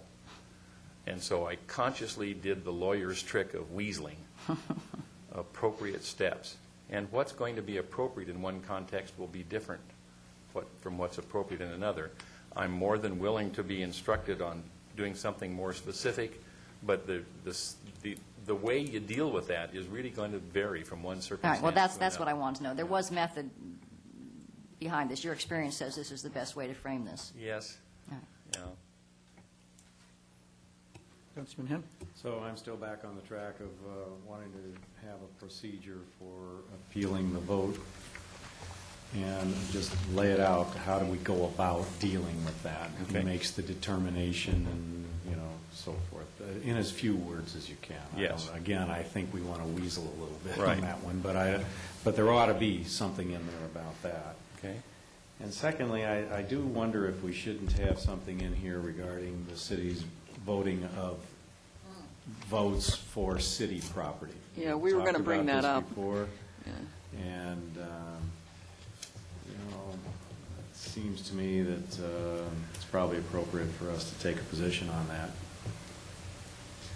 It would certainly could be also better to do do it outside of being under the Right. threat of an assessment district, do it That's as a right. separate action. Outside the heat of battle here. Yes. You could do it as a council policy and add a policy to your council policy if you didn't want to put it here.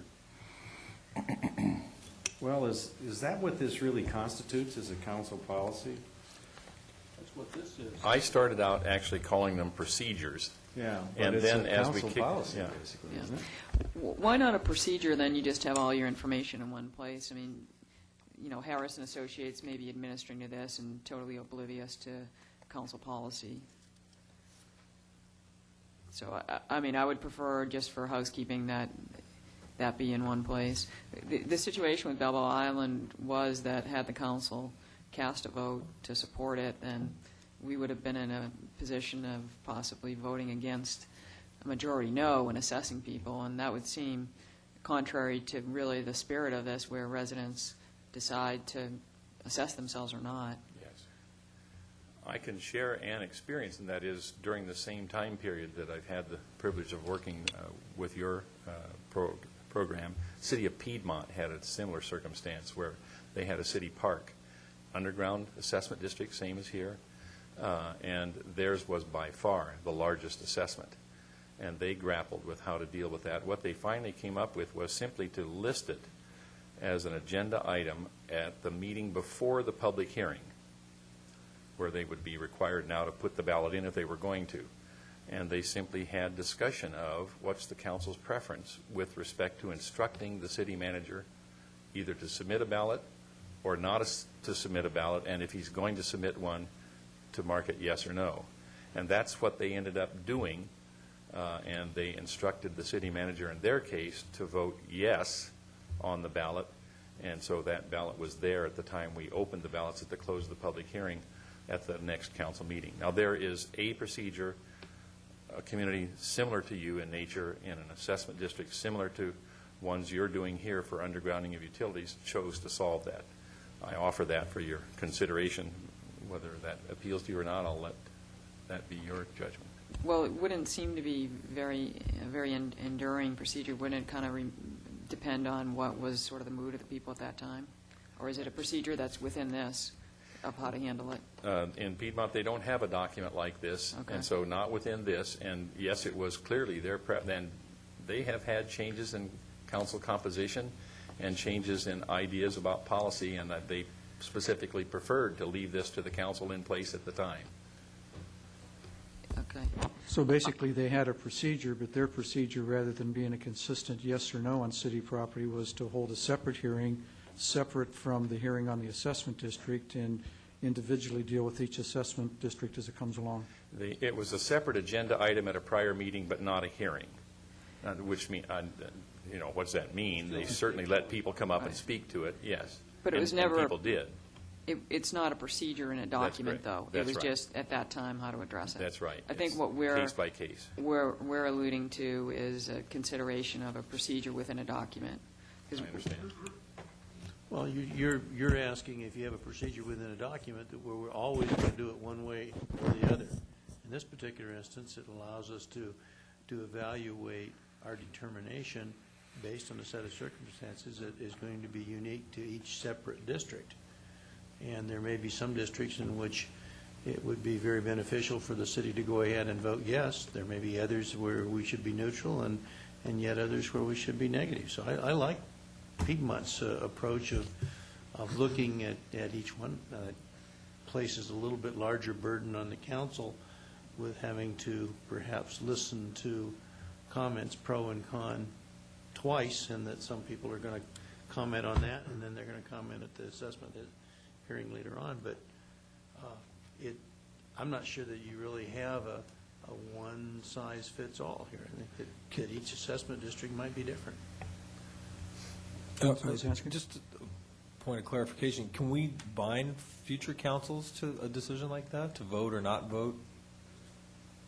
I mean, is that even allowed? I think I'm going to defer to the city attorney on that. Well, shoot, I didn't draft this. No, I'm kidding. And that's an excellent question, Councilmember Rosansky. Your policies can always be changed. So let's create a hypothetical. You prepare a policy, and I would recommend it not be in this one. This is purely procedural policy. You have another assessment district policy. If you want to create a policy, the council won't vote its parcels. I would suggest putting it in that one. That can be changed at any time. So that in of itself is not etched in stone, and you're not binding them. They can change it. So, yeah, I would say you can put it in your policy. It's an expression of policy the council can make, but you need to know that that can be changed, I mean, just by a vote of the council. Okay, so, all right, thank you. Want to go that direction, what you're advising is would make a council policy. Yes, if you wish to, if you want to give us direction to bring back an amendment, I would suggest putting it in your assessment district policy that talks about the creation of districts as opposed to this one, because this is a purely procedural one for vote counting as opposed to what you vote. Can I ask a question here? You raise a point that is worth thinking about. I mean, because I was generally of the view that the citizens basically are taxing themselves to pay for these improvements, and the citizens ought to be the people that control that outcome, not the city itself. On the other hand, I can think of a situation that might actually be relevant here on the peninsula relating to Marina Park, where we're going to want to underground Marina Park, and there might be a half a block of private residences on, what's the name of that little street? I should remember it by now.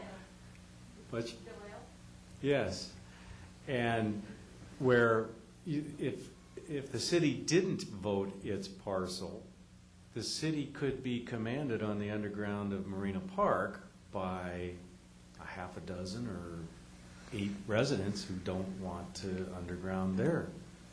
Now, I suppose you could get around that by drawing the district lines differently, but it is an example of where discretion might be warranted, and so it's not quite as straightforward as I would have thought. To me, it seems like the basic issue is whether the council wants to have a policy.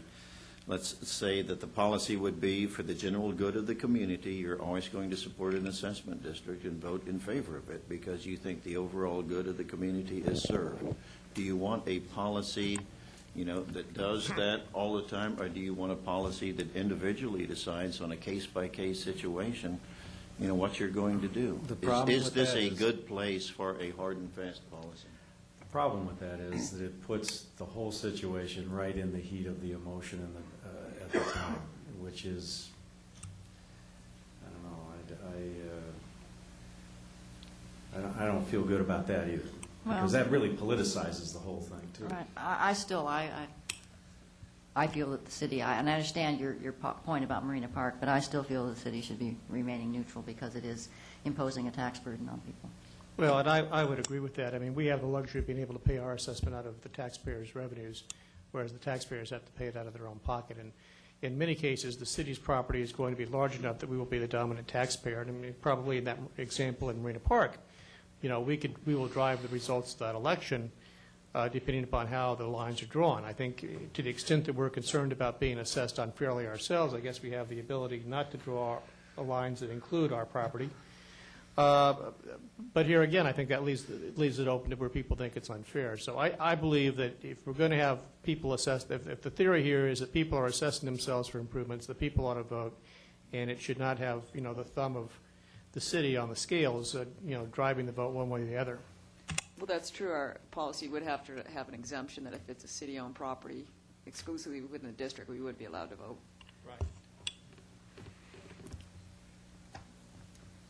Well, just to carry that thought for one more second here. My understanding is drawing these district lines isn't just so much a matter of looking at a map and drawing a line. That it also depends upon engineering specifications of where the connections are and the terminus and the end, the beginning and the ending and all of that. And so it could be possible in Marina Park that it would be very difficult to draw a district line that didn't include some residences. I still think, though, that to say flatly that as a policy, the council feels that it should be neutral is a strong policy. We can always suspend policies, I suppose, or change policies if it's really critical. But I think that's a good message to the residents. I'm counting 3 votes up here to not vote the city property. 3 to not vote the city property? Yeah. No, I'm in favor of Don's proposal. I don't know how you were counting my vote. But No, I wasn't. Oh. I think Councilman Curry, Councilman Daigle, and Councilman Gardner are on the same page on this. Oh, okay. I think Councilman Penn's kind of deciding. Well, I don't know. What does the mayor think? Well, Mayor thinks like Webb and me. I'm going with Councilman Rosansky and Councilman Webb. I think that it serves us better to have the flexibility in dealing with each situation as it comes along rather than coming up with a uniform policy. Personally, I think it'd be worse to have the policy and then to change the policy. Exactly. Because then it looks like you're really jury-rigging the whole thing. I'd rather just say we're going to discuss it before each vote and vote it on its merits at that time. Although it may be, we may be able to be a little more crafty or weaselly than that in the spirit of the evening. Might be possible to at least indicate that the city's policy would be to not vote its property where its property is not a commanding proportion of the district to be, where the city's property is a commanding proportion of the district, the city ought to vote. Because otherwise, a small group of residents can prevent a public benefit from being accomplished on city property. What is commanding proportion? Well, I don't know. 50%, 20%, 5%, 10%? That's what we would need to think through. That's why our proposal of looking at each one individually allows you to make that determination on an individual basis. I just feel like that to do it that way, just to leave it wide open for every assessment district, really invites politicizing the process, politicizing the issue. Councilman Curry? Well, I don't think there's anything that would prevent us, if we saw a compelling need to underground utilities for paying from them from any lawfully available resource. We wouldn't have to form an assessment district to do it. We could simply pay to do it if we thought that was an appropriate project cost. Except in the circumstance where the engineering specifics wouldn't allow for that. No, in the case of Marina Park, though, that could be a project cost. We don't necessarily have to form a district to underground for Marina Park. We could just make that a project cost. Right. Of course, the undergrounding would end at the park property. It wouldn't go across the street, which may have its own issues. Well, it could, but then you have the issue of, okay, you paid to underground their utilities, why aren't you Exactly. paying to underground our utilities? And so No, this would be the park utilities. That's an even slippier slope. That's right. I don't want to get involved I don't want in to get that involved with either. that, yeah. Would you forgive me for a second? I bumped this button about 4 times and stopped it a number of times.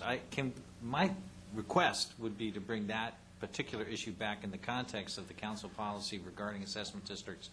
I have a sneaking thought in the back of my head that my recollection serves me correctly, that the council's general plan says we're going to support assessment districts for undergrounding purposes. And I want to make sure, there's always ways to work with stuff. I'm not suggesting that what the council wants to do is going to be wrong. I just think we need to have that language ferreted out and presented to you so that you can make an informed decision on this in the context, not of this procedural ordinance. And we can bring it back to the next council meeting.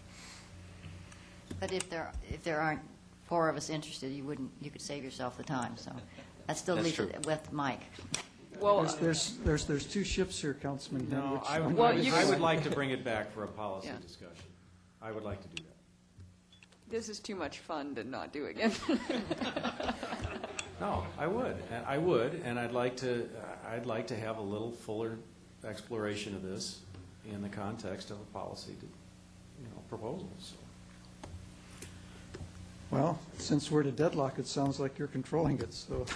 Okay, so we're going to We'll pull bring- forward. Let's get back to discussing what's on the agenda. Thank you, Mr. Mayor. How mundane. I had a question. We can get back to the policy. Going back to Balboa Island, one of the issues that was brought to my attention was the issue of faxed ballots. And we don't talk about the type of ballots here, whether we're going to only accept original and replacement ballots, or we're going to accept Xerox copies or fax ballots. I presume the fax ballots we accepted were faxes of original ballots, but they had original signatures on eventually, that they weren't fax signatures, but I'm not sure. So I guess the second question would be, how are we dealing with original signatures here on original city-generated ballot documents as opposed to faxed or copied documents? In that regard, you're right, I didn't put anything in here about that. To the extent that I would inject something in here that reflects first my experience and then my attitude, it would be to be accepting of faxed ballots unless there was some reason to believe that it may not be a facsimile copy of a true document. Having arrived at a place in our state law by which transactions are completed on a regular basis, significant amounts of money in financing transactions, real estate transactions based on faxed documents, and they're legally acceptable. It's certainly my recommendation wherever a client is asked to accept a faxed ballot. I've not ever known that to be controversial. Of course, having said that, you just Until you weren't here a couple weeks ago. Well, that's what I heard you say. It came up in '87. According to the rules here, it says where to return assessment ballots. This is F2. Okay. It says assessment ballots may be mailed, which Yeah. is not faxing, or delivered in person, which Yeah. is not faxing. Right. It doesn't provide for other means. In my view, the faxing of a document represents a delivery in person. So, again, I can be more explicit about that if that would be useful. Happy to do that. That's a very easy fix. Would an email of a PDF Yep, also qualify? Same thing. But then Yeah. we should spell all of those. Okay, that's an easy fix. If we do, our Twitter's going to be able to do those things pretty soon? Tweets. The world's changing. We may not be able to come up with every item that people are going to invent in the next 3 months. If we keep talking, we're going to get close. Okay, I've got the scan, email, and fax. Okay, any other comments on the procedures? I guess One of the ones that I mentioned this afternoon was in the counting of the ballots, and like, for instance, we're the people in the audience today given the opportunity to observe the count of the ballots. In that we're saying that through these instructions that the counting of the ballots will be public in a space that the public is easily accessed. And so that was one question. And if that's the case, under the direction of the city clerk, and I assume that today the city clerks had designated somebody from the consulting's office to be her representative, are we going to have problems with that if we're trying to count these ballots during a city council meeting? The thing I mentioned this afternoon was, is there some sort of limit that we should place on the counting of ballots the evening that we're conducting the public hearing? Like, for instance, tonight it was about 380 ballots, potentially. The Balboa Island was closer to 1,200 ballots. Can we reasonably count 1,200 ballots in a 1 to 1.5 hour with the certainty of being able to get it correct the first time? And I don't think that that can be done within a short time frame. So I think that we need to perhaps try to come up with something indicating that we will attempt to count the ballots. I don't know, I'll just come up with a number of 500. If it exceeds 500, then those will be counted at a time to be announced in a public place, and the results will then be acted upon at the next council meeting. When do we announce that, and when do we determine 500? I'm just throwing 500 out now as something to think about, and that I don't know, perhaps we need to ask the staff as what can be reasonably counted in a 1 hour period, which is about what the time limit is that we would normally have in a meeting. I saw her shaking her head at 1,200, so. Again, Joan Cox with Harrison Associates. For Balboa Island, for 8087, I think it took us about 2 hours to count that, and I don't recall exactly, I should recall how many ballots there were, but there were a lot of ballots. The thing, 500, if we have an assessment district that's 500 parcels, again, we never know how many ballots are actually going to be coming back. Right. Today, we mailed out almost 400, and we got back, I think, close to 300. So, and we did that within, I think, about an hour. So, 500, I think we definitely would be under an hour and a half. I don't think that would be a problem at all. Anything larger than that. Little Balboa Island that you indicated was 1,100 ballots. There were, was there 1,100? We had a like an 80. I think it was closer to 1,000, wasn't it? Like 500 and something. So. Yeah, I think it was. Yeah. So, okay. So that took us a solid 2 hours, and it was stressful. 2.5 hours probably would have been a little more relaxed and making sure all our I's are dotted, T's are crossed. So, this is one of the things you want to be able to count the ballots and then be able to check anything that you need to follow up on to make sure that you've made your count properly. So I think that we have perhaps been placing a little bit too much stress on those counting to try to get it done in one time. So I guess my suggestion would be that we pick some number that will count that night and then establish a time frame to count the rest of our. Joan, what do your other clients do in large assessment districts? Well, you one example. A couple of years ago, we mailed ballots to the entire city of Santa Clarita. That was 54,000 parcels. I remember that when I voted no. Great. What we did is we made no bones about it. We weren't going to do it that night, and we made a statement that the ballots would be counted at the days following the public hearing in a location where anybody was welcome. And we actually had the public there. A couple people monitored the entire process, and it was a 3-day process to go through that. We had a number of, I think we had over 15,000 ballots returned. So typically we can go through, we average about 5,000 a day when we just really get rolling and have the large districts. But again, giving us the time to be thorough, those assessments were $25 for a home. It is nothing like the $25,000 for a home. So these, it's not. Oh, wait a minute. I'm talking acres here, not homes. But anyway, but just the next day, like I said, it'll give us time, it'll give us lots of, a time certain that people could come and watch the tabulation. And because a lot of people may actually want to hear your council meeting and speak on other items. But that, again, so anything over 500 parcels, I think, is reasonable to move it to the next day. Personally, I think the chance of us having a super, like Balboa Island type thing is probably pretty slim. I mean, even Balboa Island will be tough to go back and do the whole island again. So I understand your concern. You have Newport Shores? We did it in the night. We did it across the street in the night. I think the residents just like to have resolution, and just as soon get it done. I've been doing this for 5 years, and we've had plenty of assessment districts, and I haven't seen, and you've been doing it a lot longer than I have. We haven't had a problem getting the ballots counted, so, why create a problem when it doesn't really appear to be one? And as long as the council And that realizes was, the vote was a very unusual vote in that it was really one vote apart. And, the chances of duplicating that again are probably slim to none, so. If that's the case, then why are we even considering this procedure? It's been working just fine for the last 35 years. We're codifying the procedure, but I'm just saying that you're.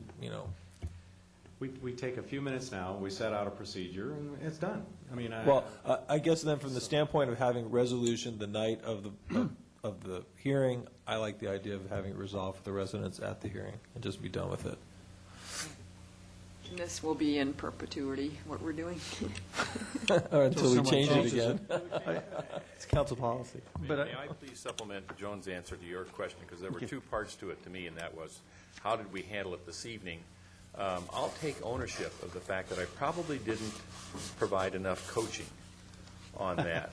Okay. I do like to have a very clear statement that we're going to move to such and such a room, and any person present who wants to come and watch is welcome to do so.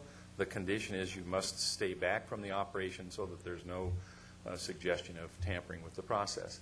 And that, I think, should have been done. That's my fault for not prompting Leilani to say something like that. And it wouldn't hurt a bit to have something in here if you'd like to have that. The second piece had to do with what we've said, and what we said is in paragraph G3 on page 6. And it's fairly short, but it just says we're going to do it following the close of the hearing, whether on the same day or thereafter during normal business hours. And in the event it's going to be some other day, the clerk has to say when and where. Now, what that doesn't do is pick the parameter of 500 of the trip point when we're going to try to do it later.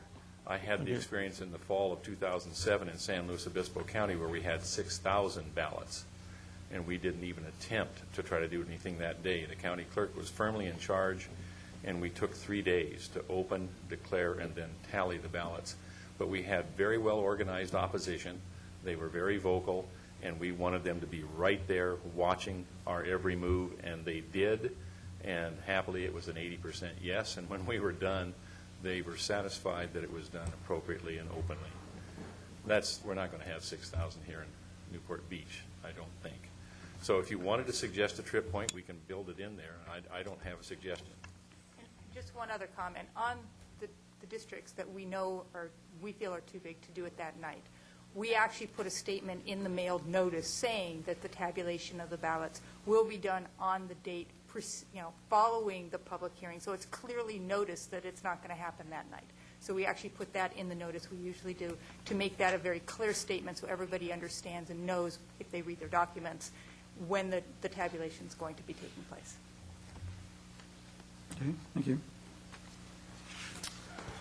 I guess I'm okay to leave it within the discretion of the city clerk to decide if there's to be a deferred count. Yeah, I am as well. Yep, same here. Okay, anyone else? Councilman Gardner? Can I move the action? I'll second. Could you tell us what the action is that you're moving? Did you? To approve this with the suggestions and corrections made. Okay. Is there a second? I second it. I second it. And that's with the understanding that we're coming back on the issue. Yeah, that's a whole separate issue. Right. It's a separate issue. Okay. Okay, does anyone from the public want to address the council on this? Okay, seeing no one, please vote. Motion carries. Okay, So much for a short meeting tonight. Madam Clerk? Motion for reconsideration. A motion to reconsider the vote on any action taken by the city council at either this meeting or the previous meeting may be made only by one of the council members who voted with the prevailing side. Okay, is there any motions for reconsideration? If not, we're adjourned.